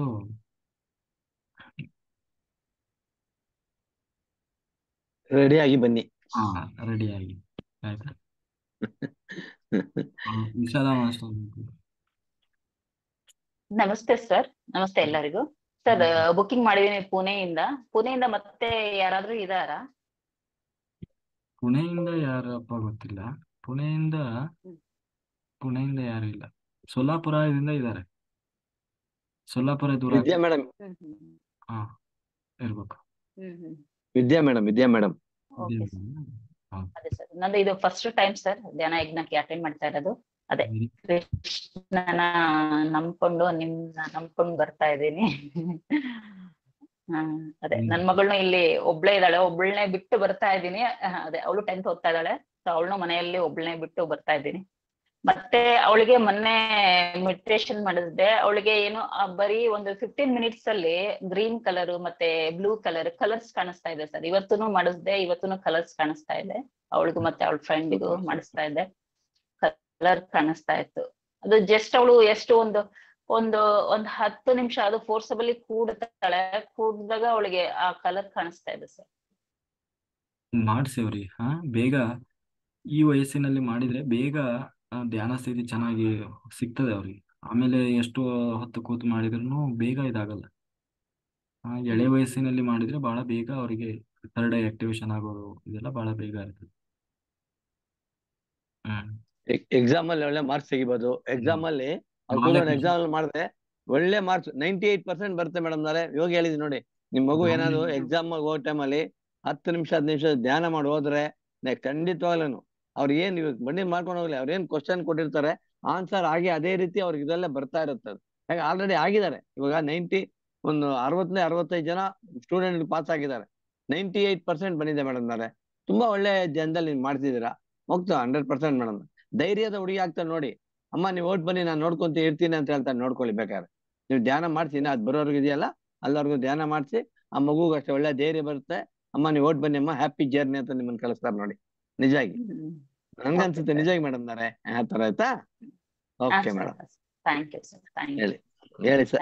ನಮ್ ಸಾರ್ ಹೇಳ್ತಾರೆ ಮುಂದಿಂದ. ನಮ್ ಸಾರ್ ಹೇಳಿ ಸರ್. ಅದೇ ನೀವು ಅವ್ರು ಒಬ್ಬರೇ ಇರ್ತಾರೆ ಅನ್ಕೊಳ್ಬಾರ್ದು, ಮಾಸ್ಟರ್ಸ್ ಎಲ್ಲ ಇರ್ತಾರೆ ಜೊತೆಗೆ. ಅನ್ವಿತಾ ಒಂದ್ ಸೆಕೆಂಡ್ ಬಾಯ್ಲಿ. ಒಂದ್ ಸರಿ ಸರ್, ಅವ್ಳು ಬರ್ತಾರೆ. ಅನ್ವಿತಾ ಬಾಯ್ಲಿ. ಹೇಳಿ ಸರ್. ಅವ್ರು ಹೇಳ್ತಾರೆ, ಕೇಳಿಸ್ಕೊ. ಬನ್ನಿ ಇನ್ ಸ್ವಲ್ಪ ಈ ಕಡೆ ಬಾ ಅನಿತಾ ಮೇಡಮ್, ಇನ್ ಸ್ವಲ್ಪ ಈ ಕಡೆ ಬನ್ನಿ. ಹಾಗೆ ನಮಸ್ಕಾರ ಅನಿತಾ ಅವರೇ. ಅದ್ಭುತವಾದ ಧ್ಯಾನ ಮಾಡ್ತಾ ಇದಾರ. ಅಮ್ಮ ಹೇಳಿದ್ರು ಇದೇ ರೀತಿ ನಿಮ್ಮ ಧ್ಯಾನ ಮುಂದುವರಿಲಿ. ಆಯ್ತಾ? ನಿಮ್ ಧೈರ್ಯ ಬರುತ್ತೆ. ನಿಮ್ ಕ್ಲಾಸ್ ಅಲ್ಲಿ ಅಷ್ಟೇ, ನೀವು ಎಷ್ಟು ಯಾವ ರೀತಿ ಧ್ಯಾನ ಮಾಡ್ತಿರೋ ಎಕ್ಸಾಮ್ ಅಲ್ಲೂ ಅದೇ ರೀತಿ ಬರುತ್ತೆ. ನೀವು 98% ಬರ್ತೀರಾ. ಹಾಗೂ ನೀವು ಎಕ್ಸಾಮ್ ನೀವು ಇನ್ನ ಧ್ಯಾನ ಜಾಸ್ತಿ ಮಾಡಿದಷ್ಟು ನಿಮ್ ಮನ್ಸಲ್ಲಿ ಏನ್ ಅನ್ಕೊಂತಾರೆ, ಡಾಕ್ಟ್ರು, ಇಂಜಿನಿಯರು ಏನಾಗ್ತಾರೆ ಹಾಕೊಂಡೇ ಬರುತ್ತೆ. ಗೊತ್ತಾಯ್ತಾ? ನೆಗೆಟಿವ್ ಮಾತ್ರ ಬೇಡ, ಓನ್ಲಿ ಪಾಸಿಟಿವ್ ನಲ್ಲೇ ಹೋಗಿ. ಪಾಸಿಟಿವ್ ನಲ್ಲಿ ಹೋದ್ರೆ ನಿಮ್ಗೆ ಇನ್ನ ಬೇಗನೆ ಬರುತ್ತೆ. ನಿಮ್ಗೆ ಅದ್ಭುತವಾದ ಕ್ವಶನ್ ಅದ್ರಲ್ಲೇ ಬರುತ್ತೆ. ತುಂಬಾನೇ ಚೆನ್ನಾಗಿದೆ. ನಿಮ್ ತಾಯಿಗೆ ನೀವೇ ಧೈರ್ಯ ಹೇಳೋದು, ಅಮ್ಮ ನೀವ್ ಓಟ್ ಬನ್ನಿ, ನಾನು ಇದ್ದೀನಿ, ಬೆಸ್ಟ್ ಆಫ್ ಲಕ್ ಅಂತ ಹೇಳ್ಬೇಕು ನೀವು. ಆಯ್ತಾ? ಅದ್ರೊಳಗೆ ಏನಿಲ್ಲ, ಒಳ್ಳೆ ಧ್ಯಾನ ಮಾಡಿ. ನೀವು ಎಷ್ಟು ಧ್ಯಾನ ಮಾಡ್ತೀರೋ ಅಷ್ಟು ಒಳ್ಳೇದಾಗತ್ತೆ. ಓಕೆ, ಬಾಕಿ ನಮ್ ಸಾರ್ ಹೇಳ್ತಾರೆ, ನೀವು ಸ್ವಲ್ಪ ಹೇಳಿ ಸರ್. ಹಾ ಅದೇ ಮಾಡಿ, ಒಳ್ಳೇದಿರ್ತದೆ. ಇವಾಗ ಚಿಕ್ಕವರು ಇರುವಾಗ ಮಾಡಿದ್ರೆ ಬಹಳ ಬೇಗ ಧ್ಯಾನ ಸ್ಥಿತಿ ತಲುಪಬಹುದು. ಆಮೇಲೆ ನಿಮ್ಮ ಒಂದು ಫ್ಯೂಚರ್ ಕರಿಯರ್ಗೂ ಕೂಡ ಹೆಲ್ಪ್ ಆಗ್ತದೆ. ಹ್ಮ್ ಆ ನಿಮ್ಮ ಎಜುಕೇಶನ್ ಇರ್ಬೋದು, ಓದೋದ್ರಲ್ಲಿ, ಬರೆಯೋದ್ರಲ್ಲಿ, ಎಲ್ಲದ್ರಲ್ಲೂ. ನಾಳೆ ಏನು ಎಕ್ಸಾಮಿಗೆ ಏನ್ ಕ್ವಶನ್ ಬರ್ತದೆ ಇವತ್ತು ರಾತ್ರಿ ಧ್ಯಾನದಲ್ಲೇ ಬಂದ್ಬಿಡ್ತದೆ ಎಲ್ಲ. ನಾಳಿನ ಕ್ವಶನ್ ಪೇಪರು ಧ್ಯಾನದಲ್ಲೇ ಗೊತ್ತಾಗ್ಬಿಡ್ತದೆ. ಬೆಸ್ಟ್ ಆಯ್ತಲ್ಲ ಅಂದ್ರೆ ರಾತ್ರಿ ಕ್ವಶನ್ ಪೇಪರ್ ಲೀಕ್ ಮಾಡ್ಬಿಡೋದು. ಹಂಗೆ ಅದೆಲ್ಲ ಹಾ ಹಾಗೆ ಸಾಧ್ಯ ಆಗ್ತದೆ. ಒಂದ್ ವೇಳೆ ಇಂಟ್ರೆಸ್ಟ್ ಇದ್ರೆ ಬನ್ನಿ ಇದ್ರಲ್ಲೂ. ಏನು ಸರ್ವಿಸ್ ಮಾಡ್ಬೋದು. ಎಷ್ಟೊತ್ತಾಗ್ತದೆ ಅಷ್ಟು ಸರ್ವಿಸ್ ಮಾಡಿ ಧ್ಯಾನ ಮಾಡ್ಕೊಂಡು ಹಾಗೂ ಮಾಡ್ಬೋದು. ಇದ್ರಲ್ಲೆಲ್ಲ ಪೈಮಾದಲ್ಲೆಲ್ಲ ಎಷ್ಟೆಷ್ಟು ಚಿಕ್ಕ ಚಿಕ್ಕ ಮಕ್ಕಳೆಲ್ಲ ಬಂದು ಸರ್ವಿಸ್ ಮಾಡ್ತಾರೆ. ಪೈಮಾ ಅಂತ ಹೇಳಿ ಒಂದು ಗ್ರೂಪ್ ಇದೆ. ಆ ಪೈಮಾ ಅಂತಂದ್ರೆ ಅದ್ರಲ್ಲಿ ಇರೋದೆಲ್ಲ ಯಂಗ್ಸ್ಟರ್ಸ್. ಆಯ್ತಲ್ಲ, ಯಂಗ್ಸ್ಟರ್ಸ್ ಅವ್ರ ಜಾಬೇ ಎಷ್ಟು, ಎಲ್ಲೆಲ್ಲಿ ಧ್ಯಾನ ಯಜ್ಞಗಳು ಇರ್ತದೆ ಅಲ್ಲಿ ಹೋಗಿ ಸರ್ವಿಸ್ ಮಾಡೋದು. ಅವರ ಆ ಧ್ಯಾನಕ್ಕಿಂತಲೂ ಸರ್ವಿಸ್ಗೆ ಜಾಸ್ತಿ ಪ್ರಾತಿನಿಧ್ಯ ಎಲ್ಲಿ ಪೈಮಾದಲ್ಲಿ. ಹಾಗೆ ಆ ಅಂದ್ರೆ ಅದು ಹಾಗೆ ಅದರಲ್ಲಿರೋದೆಲ್ಲ ಯಂಗ್ಸ್ಟರ್ಸ್ ಇರ್ತಾರೆ. ಇವರು ಪೈಮಾ ಬರ್ಬೋದು ಸರ್. ಇವಾಗಿಂದ ಬಂದ್ರೆ ಪೈಮಾ ಮಾಸ್ಟರ್ ಆಗ್ತಾರೆ ಇವರು. ನಿಜವಾಗಿ ನೋಡಿ, ಅವ್ರ ಕಳೆ ಇದೆ, ಮಗ್ದಲ್ಲಿ ಕಳೆ ಇದೆ, ಅವ್ರು ಮಾಡೇ ಮಾಡ್ತಾರೆ ಸರ್. ಪೈಮಾದಲ್ಲಿ ಮಾಡ್ತಾರೆ. ಹೇಳಿ. ಸ್ಟೂಡೆಂಟ್ಸೇ ಇರ್ತಾರೆ ಎಲ್ಲ, ಬರೀ ಹೌದು. ಹೈಸ್ಕೂಲು, PUC, ಡಿಗ್ರಿ ಈ ತರ ಅಂದ್ರೆ ದೊಡ್ಡವ್ರು ಇರಬಾರ್ದು ಅಂತಲ್ಲ, ಎಲ್ಲ ಸ್ಟೂಡೆಂಟ್ಸೇ ಇರ್ತಾರೆ. ಆಮೇಲೆ ಅವ್ರದ್ದು ಮೇಜರ್ ಇರೋದೇ ಸರ್ವಿಸ್. ಎಲ್ಲೆಲ್ಲಿ ಧ್ಯಾನ ಯಜ್ಞಗಳು ನಡೀತದೆ ಅಲ್ಲಿ ಹೋಗಿ ಸರ್ವಿಸ್ ಮಾಡ್ತಾರೆ. ಹಾಗಾಗಿ ಮಾಡಿ, ಅದೆಲ್ಲ ಅಭ್ಯಾಸ ಒಳ್ಳೇದು ಮಾಡ್ಬೇಕು. ಬನ್ನಿ, ನಿಮ್ಮ ಮಮ್ಮಿ ಜೊತೆಗೆ ಬಂದು ಸೇವೆ ಮಾಡಿ. ಒಂದು ಇದಾಗ್ತದೆ, ಒಂದು ಹೆಲ್ಪ್ ಇದಾಗ್ತದೆ, ನಿಮಗೂ ಒಂದು ಧೈರ್ಯ ಬರ್ತದೆ. Okay, Bharati master. Sir sir ನಮಸ್ತೆ, ಕೇಳಿಸ್ತಾ ಇದೆ ಸರ್? ನಮಸ್ತೆ ಮಾಸ್ಟರ್. ಸರ್ ಅವರು ಪುನಾಗ್ ಅವರಿಗೆ ನಾ ಕಾಲ್ ಮಾಡಿದ್ದೆ ಸರ್, ನೀವು ನಂಬರ್ ಕೊಟ್ಟಿದ್ರಲ್ಲ. Hello sir. ಹೇಳಿ ಮೇಡಮ್, ಹೇಳಿ. ಇವ್ರಿಗೆ ಕಾಲ್ ಮಾಡಿದ್ದೆ ಸರ್, ನಾ ಗುಡಾಕೇಶ್ ಬಗ್ಗೆ ಹೇಳಿದ್ದೆ. ಇವ್ರು ಬರ್ತಾ ಇದ್ದಾರೆ ಸರ್ ಇವರು. ಓಹೋ, ಹೌದು, ಪುನಾಗ್ ಅವ್ರು ಅಂದ್ರಲ್ಲ, ಅದಕ್ಕೆ ನಾನು ಹ್ಯಾಂಡ್ ರೈಸ್ ಮಾಡ್ಬೇಕಾಯ್ತು ಸರ್. ನಾನು ಗುಡಾಕೇಶ್ ಬಗ್ಗೆ ಇವ್ರಿಗೆ ಹೇಳಿದ್ದೆ, ಇವ್ರು ನಂಗೆ ಕಾಲ್ ಮಾಡಿದ್ರಿ, ಯಾವ ರೀತಿ ಬರ್ಬೇಕಂತ ಕೇಳಿದ್ರು. ನಾ ಹೇಳಿದ್ದೆ ರೀ ಅವರಿಗೆ. ಆಮೇಲೆ ಈಗ ನೀವೊಂದು ಹೇಳಿರಲ್ಲ ಸರ್, ಸ್ಟೂಡೆಂಟ್ ಪೈಮಾದಲ್ಲಿ ಹೋಗ್ಬೇಕು, ಸೇವೆ ಮಾಡ್ಬೇಕಂತೇಳಿ. ಅದು ನಾವು ಜಸ್ಟ್ ಧ್ಯಾನಕ್ಕೆ ಬಂದಾಗ ನಮ್ಮ ಮಗ ರೀ, ಅದು ನಾವು ಜನವರಿ 1/1/2021 ಧ್ಯಾನಕ್ಕೆ ಬಂದಿವಿ. ಬಂದ ಮೇಲೆ ಬುದ್ಧ ಪೂರ್ಣಿಮೆ ಬಂತಲ್ಲ ಸರ್. ಬುದ್ಧ ಪೂರ್ಣಿಮೆ ಬಂದಾಗ ಪ್ರೇಮ್ನಾಥ್ ಸರ್ ಬಂದಿದ್ರು ಕೆತ್ತಪ್ಪ ಸರ್ ಮನೆಗೆ. ನಮ್ಮ ಕುಟುಂಬ ಎಲ್ಲ ಅಲ್ಲಿ ಹೋಗಿ ನಾವು ಧ್ಯಾನ ಮಾಡಿವಿ. ಅವ್ರು ನಮ್ಗೆ ಅನ್ನದಾನ ಕಲೆಕ್ಷನ್ ಅಂತ ಬುಕ್ ಕೊಟ್ಟಿದ್ರು ಸರ್. ಆ ಬುಕ್ ಕೊಟ್ಟಿದ್ರು. ಆ ಬುಕ್ ಕೊಟ್ಟಾಗ ಅನ್ನದಾನ ಕಲೆಕ್ಷನ್ ಮಾಡಕ್ಕಂತೇಳಿ ನನ್ನ ಮಗ ಸೇವೆ ಒಳಗೆ ತೊಡಗಿದ್ದ ಸರ್. ಎಕ್ಸಾಮ್ ಐತೆ ಅನ್ನೋದು ಒಂಚೂರು ನನ್ನ ಮಗನಿಗೆ ಓದ್ಬೇಕು ಅನ್ನೋದೇ ಇಲ್ಲ. ಧ್ಯಾನ ಮಾಡ್ತಿದ್ವಿ ರೀ, ಅದ್ರ ಸೇವೆ ಒಳಗೆ ತೊಡಗಿಬಿಟ್ಟಿದ್ರಿ ಅವನು ಜಾಸ್ತಿ ರೀ. ನಾಳೆ ಎಕ್ಸಾಮ್ ಐತೆ ಸರ್. ಇವತ್ತು 12-1 ಗಂಟೆ ಸರ್. ನಾವು ಕೆತ್ತಪ್ಪ ಸರ್ ಮನೆಯಲ್ಲಿದ್ವಿ. ಪ್ರೇಮ್ನಾಥ್ ಸರ್, ಪ್ರಿಯಾಂಕಾ ಮಾಸ್ಟರ್ ಎಲ್ಲರೂ ಬಂದಿದ್ರು. ಆಮೇಲೆ ಬುದ್ಧ ಪೂರ್ಣಿಮೆ ಐತಿ, ಅದ್ರದ್ದು ಅನ್ನದಾನ ಕಲೆಕ್ಷನ್ ಎಲ್ಲ ಕೂಡ್ಸೋದು ಎಲ್ಲ, ಒಂದೊಂದು ಬುಕ್ಕಿಂದ ಒಂದೊಂದು ದುಡ್ಡು ಎಲ್ಲ ಸಪ್ರೇಟ್ ಮಾಡಿ ಕೊಟ್ಟಾರ ನನ್ನ ಮಗ ರೀ. ಅದು ಸರ್, ಇವು ಏನು ಓದಿದ್ದಿಲ್ಲ ಸರ್, ಈ ಸೇವೆಯಲ್ಲಿ ಏನು ತೊಡಗಿದ್ದಿಲ್ಲ ಸರ್, ಅವತ್ತು ಅಗ್ದಿ ಟಫ್ ವಿಷಯ ಇದು ಸರ್. ಸೈನ್ಸು, ಮ್ಯಾಥ್ಸ್ ಹಿಂಗೆಲ್ಲ ಇದ್ದು ಸರ್. ಅವಾಗ ಅದಕ್ಕೆ 90% ಬಂದಿದೆ ಸರ್ ನನ್ನ ಮಗನಿಗೆ ಮಾರ್ಕ್ಸ್ ಸರ್. ಸೂಪರ್. ನನ್ನ ಮಗನಿಗೆ ಹೇಳೋದು ಎಕ್ಸ್ಪೀರಿಯನ್ಸ್, ಇಲ್ಲಮ್ಮ ಇನ್ನೊಂದ್ಸಲ ಹೇಳ್ತೀನಿ ಅಂತಂದು ಹೋದರೆ ಅವನು PMC ಬಾಗಲಕೋಟೆಯಲ್ಲಿ PMC ಕನ್ನಡದಲ್ಲಿ ಕೊಟ್ಟಾನ್ರಿ ಸರ್. ಎಕ್ಸ್ಪೀರಿಯನ್ಸ್ ಶೇರಿಂಗ್ ಮಾಡ್ಯಾನ ಸರ್. ಯಾವುದಕ್ಕೆ ನಾವು ಸೇವೆ ಮಾಡಿವಿ, ಎಷ್ಟೋ ತನ ಸೇವೆ ಮಾಡಿವಲ್ಲ, ಆ ಸೇವೆ ದಿನ ಯಾವ ಸಬ್ಜೆಕ್ಟ್ ಇತ್ತಲ್ಲ ಸರ್, ಮರುದಿನ ಆ ಸೇವೆ ಮಾಡಿದ ಫಲ ಸರ್ ನನ್ನ ಮಗನಿಗೆ ಸಿಕ್ಕಿದೆ ಸರ್. ಸೂಪರ್. ಅದಕ್ಕೆ ಸೇವೆ ಮಾಡ್ಬೇಕನ್ನೋದು. ಅದಕ್ಕೆ ಪೈಮಾ ಸೇವೆ ಮಾಡಿದಷ್ಟು ಎಷ್ಟು ಯಾವ ರೀತಿ ನಾನು ಅದಕ್ಕೆ ಈಗ ಹ್ಯಾಂಡ್ ರೈಸ್ ಮಾಡಿ ಈ ಸ್ಟೂಡೆಂಟ್ ಇದು ಹೆಲ್ಪ್ ಆಗ್ಲಿ ಅಂತ ನಾ ಹೇಳಿದ್ದೆ ಸರ್. ಇದು ಕರೆಕ್ಟ್ ಮೇಡಮ್. ವಿದ್ಯಾ ಮೇಡಮ್ ಹೇಳ್ಬೇಕು. ವಿದ್ಯಾ ಮೇಡಮ್ ಮಗಳಿಗೆ ರಿಯಲ್ ಅನುಭವ ನಮ್ಮ ಮನ್ಯಾಗ ನನ್ನ ಮಕ್ಕಳಿಗೆ 3 ಜನ ರೀ, ನಾನು ಸಾಕ್ಷಿ ಸರ್. ಇದಕ್ಕೆ ನಾವು ಸೇವೆಗೆ ವೆರಿ ಗುಡ್ ವೆರಿ ಗುಡ್. ಸೇವೆನ ಮಾಡ್ಬೇಕು. ಸೇವೆಯಲ್ಲಿ ಹೌದು ಸರ್, ಫುಲ್ಲು ಯೋಗಿಗಳ ಸೇವೆ ಮಾಡುವ ಭಾಗ್ಯ ಯಾರಿಗೆ ಸಿಗ್ತದೆ? ಹೌದು ಸರ್. ಆಮೇಲೆ ಸರ್ ಅವನು ಇವತ್ತ ಅಷ್ಟೊತ್ತನ ನಾವು ಓದಿಲ್ಲ, ಹೆಂಗ್ ಬರೀದ್ ಏನು ವಿಚಾರ ಮಾಡಿಲ್ಲ ಸರ್. ಧ್ಯಾನ ಮಾಡಿದ, ಅಲ್ಲಿ ಕ್ವಶನ್ ಪೇಪರ್ ಕೊಟ್ಮೇಲೆ ಮೆಡಿಟೇಷನ್ ಮಾಡಿದ ಸರ್. ಅವನಿಗೆ ಇವತ್ತು ಏನು ಓದ್ಕೊಂಡು ಹೋಗಿದ್ದಲ್ಲ ಮರುದಿನ ಅದ ಕ್ವಶನ್ ಬಿದ್ದಿತ್ತು ಸರ್. Super super. ಒಂದ್ಸಲ ನನ್ನ ಮಕ್ಕಳ ಕಡೆಯಿಂದ ಎಕ್ಸ್ಪೀರಿಯನ್ಸ್ ನೀವು ಮಾಡಿಸ್ತೀನಿ ಸರ್. ನಾನು ನಿಮ್ಮ ಮಾಡ್ಸಿ ಗುಡಾಕೇಶನ್ ಮೇಡಮ್. ಕಳಿಸ್ತೀನಿ ಸರ್. ನಾ ಕ್ಲಾಸು ಸ್ಟೂಡೆಂಟ್ಗೆ ಹೆಲ್ಪ್ ಆಗಿದೆ ಸರ್. ಇದು ನಮ್ಮ ದೊಡ್ಡ ಮಗಳು ಪೈಮಾದಲ್ಲಿದ್ದಾಳೆ. ಆಮೇಲೆ ನಮ್ಮ ಹುಡುಗರು ಯಾವಾಗ ಸೇವೆ ಮಾಡಿರಲ್ಲ ಸರ್, ಸೇವೆಯ ಪ್ರತಿಫಲ ನಮಗೆ ಸಿಕ್ಕಿದೆ ಸರ್. ನನಗೆ ಸಿಕ್ಕಿದೆ ಸರ್ ಸಾಕಷ್ಟು ಸಲ. ನಿಮ್ಗೆ ಬೇಜಾನ್ ನಾನು ಸಿಕ್ಕಿದೆ ಬಿಡಿ ನಿಮ್ಗೆ. ಅನ್ನದಾನ ಕನೆಕ್ಷನ್ ಇವತ್ತು ಮಾಡೀನಿ ಸರ್. ನಾನು ಇವತ್ತು ಅನ್ನದಾನ ಕಲೆಕ್ಷನ್ ಬುಕ್ ನನಗೆ ಒಬ್ರು ಪೆಂಪ್ಲೆಟ್ ಇಟ್ಕೊಂಡು ಧ್ಯಾನ ಮಾಡೀನಿ ಸರ್. ನಾನು ಪತ್ರಿ ಸರ್ ಅವರು PA ಅವರು ಮಂಜು ಅವ್ರು ಬಂದಿದ್ರು. ವರ್ಷ ಬುಕ್ ಕೊಡ್ತಿರಲ್ಲ ನೀವು, ವರ್ಷ ನಾವು ಕಲೆಕ್ಷನ್ ಮಾಡಕ್ಕೆ ನಾ ಸ್ವಾಭಿಮಾನಿ, ಯಾರ ಹತ್ರ ದುಡ್ಡು ಹೆಂಗೆ ಕೇಳ್ಬೇಕಂತ ಅಂದ್ಕೊಂಡೆ ಸರ್. ನಾ ಏನ್ ಮಾಡಿದೆ, ಬಂದ ತಕ್ಷಣ ಪ್ರಕೃತಿಗೆ ಪತ್ರಿ ಸರ್ ಒಪ್ಪಿಸ್ಬಿಟ್ಟೆ. ಸರ್ ಏನ್ ಮಾಡ್ತೀರ ಗುರುತಿಲ್ಲ, ಈ ಬುಕ್ ತುಂಬಬೇಕು, ನನ್ನ ಕಡೆಯಿಂದ ನಿಸ್ವಾರ್ಥ ಸೇವೆ ಆಗಬೇಕು, ₹1 ನಾ ಆಚೆ ಈಚೆ ಮಾಡೋದಿಲ್ಲ, ನನಗೆ ಈ ಬುಕ್ ಖಾಲಿ ಕೊಡಕ್ಕೆ ನಂಗೆ ಮನಸ್ಸಿಲ್ಲ, ಟ್ರಸ್ಟಿಗೆ ತುಂಬಬೇಕಂತ ಒಂದು ಸಂಕಲ್ಪ ಮಾಡ್ಕೊಂಡು ಪ್ಯಾಂಪ್ಲೆಟ್ ಹಿಡ್ಕೊಂಡು ರಾತ್ರಿ ಬೆಳಗಿನ ಜಾವ 3 ಗಂಟೆಗೆ ಮೆಡಿಟೇಷನ್ ಕುತ್ಕೊಂಡೆ. ಆ ಬುಕ್ ಪ್ಯಾಂಪ್ಲೆಟ್ ಕೆಳಗಡೆ ಇಷ್ಟು bundle notary sir, 500 notary sir ಧ್ಯಾನದಲ್ಲಿ ನನಗೆ ಅದು ಬಂದಿತ್ತು ಸರ್. ಆಮೇಲೆ ನನ್ನ ಅರ್ಧ ಗಂಟೆ ನನ್ನ ಮಗಳು ಎಲ್ಲರಿಗೂ ಒಂದು ವಾಯ್ಸ್ ಮೆಸೇಜ್ ಹಾಕಿವಿ, ಎಲ್ಲ ಮೆಸೇಜ್ ಮಾಡಿವಿ ಸರ್. ₹4,000 ಕಲೆಕ್ಷನ್ ಆಯ್ತು ಸರ್ ಒಂದ್ ಅರ್ಧ ಗಂಟೆಯಲ್ಲಿ. ₹4,000 ಕಲೆಕ್ಷನ್ ಆದ್ಮೇಲೆ ಸರ್ ಬುಕ್ ತುಂಬಿ ಸರ್, ನಂದು 2 ಬುಕ್ ತುಂಬಿ 3 ಬುಕ್ ತುಂಬಿ ಜಾಸ್ತಿ ದುಡ್ಡಾಗಿ ಆ ದುಡ್ಡನ್ನು ಡೈರೆಕ್ಟ್ ನಾವು ಬೆಂಗಳೂರು ಟ್ರಸ್ಟ್ಗೆ, ಕಡತಾಲ ಟ್ರಸ್ಟ್ಗೆ ಕಳಿಸಿವಿ ಸರ್ ನಾವು. Super super madam, super madam. ಅದು ಸೇವೆ ಅಂದ್ರೆ ಇದು ಸ್ವಲ್ಪ ನಾವು ಇಲ್ಲಿ ಹೇಳ್ಬೇಕನ್ಸ ಸರ್ ಈ ವಿಷಯ ಬಂದ್ಮೇಲೆ. ಒಳ್ಳೇದ್ ಮೇಡಮ್. ಅಲ್ಲ ಇವನು ಇಷ್ಟೇನು ನಮ್ಗೆ ಗೊತ್ತಿರ್ಲಿಲ್ಲ, ನೀವ್ ಹೇಳಿದ್ ನಮ್ಗೆಲ್ಲ ಗೊತ್ತಾಯ್ತಲ್ವಾ. ಇದಕ್ಕೆ ಅನುಭವ ಅನ್ನೋದು. ನಮ್ ಪತಿ ಸರ್ ಏನ್ ಹೇಳ್ತಾರೆ, ಧ್ಯಾನ ಮಾಡಿ, ಧ್ಯಾನ ಅನುಭವ ನೋಡಿ. ನಿಮ್ಮ ಅನುಭವ ಇವತ್ತಿಂದ ಎಲ್ಲಾರು ಗೊತ್ತಾಯ್ತಾ? ವಿದ್ಯಾ ಮೇಡಮ್ ಮಗಳಿಗೆ ನೀವ್ ಹೇಳ್ದೋಗಾಯ್ತಾ, ಅವ್ರಿಗೂ ಒಂಥರ ಗೊತ್ತಾಯ್ತಾ? ಹೇಳಿ ನೋಡೋಣ ಅಲ್ವರಾ? ತುಂಬಾ ಒಳ್ಳೇದಾಯ್ತು, ನೀವ್ ಹೇಳಿದ್ ತುಂಬಾ ಒಳ್ಳೇದಾಯ್ತು ಮೇಡಮ್. ಈ ತರ ಅನುಭವಗಳು ಹೊರಗಡೆ ಬರ್ಬೇಕು. ಹೊರಗಡೆ ಬಂದಿರೋದ್ರಿಂದ ಎಷ್ಟೋ ಜನಕ್ಕೆ ಪ್ರೇರಣೆ ಆಗತ್ತೆ. ಇವತ್ತಿನ ಜನ 60-70 ಜನ ಇದ್ದಾರೆ ಮಾಸ್ಟರ್ಗಳು, ಅವ್ರ ಮನೆ ಮಕ್ಳು ಇರ್ತಾರೆ, ಎಲ್ಲಾರು ಇರ್ತಾರೆ, ಎಲ್ಲಾರ್ಗು ಒಂದ್ ಪ್ರೇರಣೆ ಆಗತ್ತೆ ಅಲ್ವರಾ? ನಾಳೆ ಜನ ಎಲ್ಲ ಕಲೆಕ್ಷನ್ ಬೇಕಾದ್ರೂ ಧ್ಯಾನ ಮಾಡ್ಕೊಂತ ಕುತ್ಕೊಂತಾರೆ, ಧ್ಯಾನದಲ್ಲಿ ನಾ ಕಲೆಕ್ಷನ್ ಮಾಡಿದೀನಿ ದುಡ್ಡು ನೋಡ್ತಾರೆ, ಅವ್ರಿಗೂ ಆಗತ್ತೆ. ಇವತ್ತು ನೀವ್ ಹೇಳಿರ್ತಕ್ಕಂಥ ಅನುಭವ.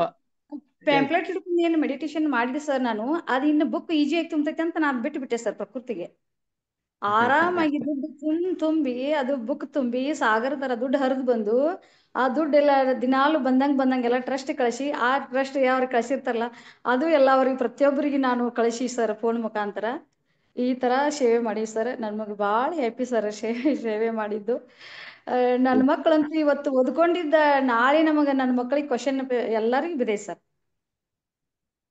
ಬರುತ್ತೆ ಮೇಡಮ್, ಅದು 100% ಮೇಡಮ್. ಸೇವೆ, ಅದಕ್ಕೆ ಪತ್ರಿ ಸಾರ್ ಹೇಳೋದು ಅದಕ್ಕೇನೆ, ಸೇವೆ ಸೇವೆ ಸೇವೆ, ಧ್ಯಾನ ಮತ್ತು ಸೇವೆ. పత్రి సార్ ಒಂದೇ ಹೇಳೋದು, ధ్యాన ధ్యాన ధ్యాన ధ్యాన, సేవే చేయండి, సేవే చేయండి, మీకేం కావాలా మీరేమి అడగొద్దండి, ఎన్ని మీలోనే ఉంది, ಎಲ್ಲ ನಿಮ್ ಒಳಗಡೆನೆ ಇದೆ, ನೀವೇನು ಕೋರೋದೇನಿಲ್ಲ, ಎಲ್ಲ ಅದ್ರೊಳಗಡೆ ಬರ್ತಾರೆ. ಆಯ್ತಾ? ಆತರ ಮೇಡಮ್. ನಮ್ಮ ಹೈದರಾಬಾದ್ ಅವರು ಇವ್ರದಾರಲ್ರಿ, ರಾಯಚೂರು ಮೇಡಮ್ ರಾಧಾ ಮ್ಯಾಮ್ ರೀ, ಅವ್ರು ನನ್ನ ಮಗಳಿಗೆ ಕ್ಲಾಸ್ ತಗೊಂಡಿದ್ರಿ. ಅವಾಗ ನಾವು ಈಗ ಒಂದ್ 3 ವರ್ಷ ಹಿಂದ್ಗಡೆ ರೀ ಎಕ್ಸ್ಪೀರಿಯನ್ಸ್ ಶೇರಿಂಗ್ ತಗೊಂಡಿದ್ರು. ಅವಾಗ ಎಂತ ಮಗನ ಹೆತ್ತಿಯಮ್ಮ ನೀ ಭಾಗ್ಯವಂತಳು ಅಂತೇಳಿ ನನಗ ಎಷ್ಟು ಖುಷಿ ಸರ್. 1 ಗಂಟೆ ತನಕ ನಿದ್ದೆ ಬರಲಿಲ್ಲ ಸರ್ ನನಗೆ. ಮತ್ತೆ ಬರುತ್ತೇನ್ರಿ, ಭಾಗ್ಯವಂತರು ನೀವೇ ಭಾಗ್ಯವಂತರು, ಭಾರತಿ ಮೇಡಮ್ ನವರೇ ಭಾಗ್ಯವಂತರು. Thank you madam, thank you madam. Happy, ಖುಷಿ ಪಟ್ಟು ಸರ್. ಎಷ್ಟೋ ತನ ಅವನ ಜೊತೆ ಮಾತಾಡಿದ್ರು ಸರ್. ನಮ್ಮ ಉಡುಪಿ ಧ್ಯಾನ ಯಜ್ಞಕ್ಕೂ ಕೂಡ ಯಾರಾದ್ರೂ ಬೇರೆ ಮಾಸ್ಟರ್ಸ್ ಇದ್ರೆ ಅವರಿಂದಲೂ ಸ್ವಲ್ಪ ಸಹಾಯ ಮಾಡಿಸ್ತೀನಿ ಸರ್. ನಾನು ಹೇಳಿನಿ ಸರ್, ಎಲ್ಲರಿಗೂ ಹೇಳಿನಿ ಸರ್, ಮಾಡಿಸ್ತೀನಿ. ನನಗೆ ಅದ ಪ್ರಯತ್ನ ನಾನು ಮಾಡ್ತಾ ಇದ್ದೀನಿ ಸರ್. ನಾನು ಅನ್ನದಾನ ಕಲೆಕ್ಷನ್ ಸರ್, ನಾನು ಯಾರಿಗಿದೆಲ್ಲ ನಿಮ್ಮ ಫೋನಿಗೆ ಫೋನ್ ಪೇ ಮಾಡ್ತೀನಿ ಸರ್. ಓಕೆ ಮಾಸ್ಟರ್, ಎಲ್ಲರೂ ವಾಟರ್ ಹಿಡ್ಕೊಂಡು ಇದು ಮಾಡಿ, ಈಗ ಸಂಕಲ್ಪ ಮಾಡಿ ನಾವು ಧ್ಯಾನ ಶುರು ಮಾಡಿದ್ವಿ. ಆಯ್ತು, పెట్టు ధ్యానము చెయ్యి, పొద్దున కూర్చో, రాత్రి లేయి, రాత్రి కూర్చో, పొద్దున లే, అది ధ్యానం అంటే.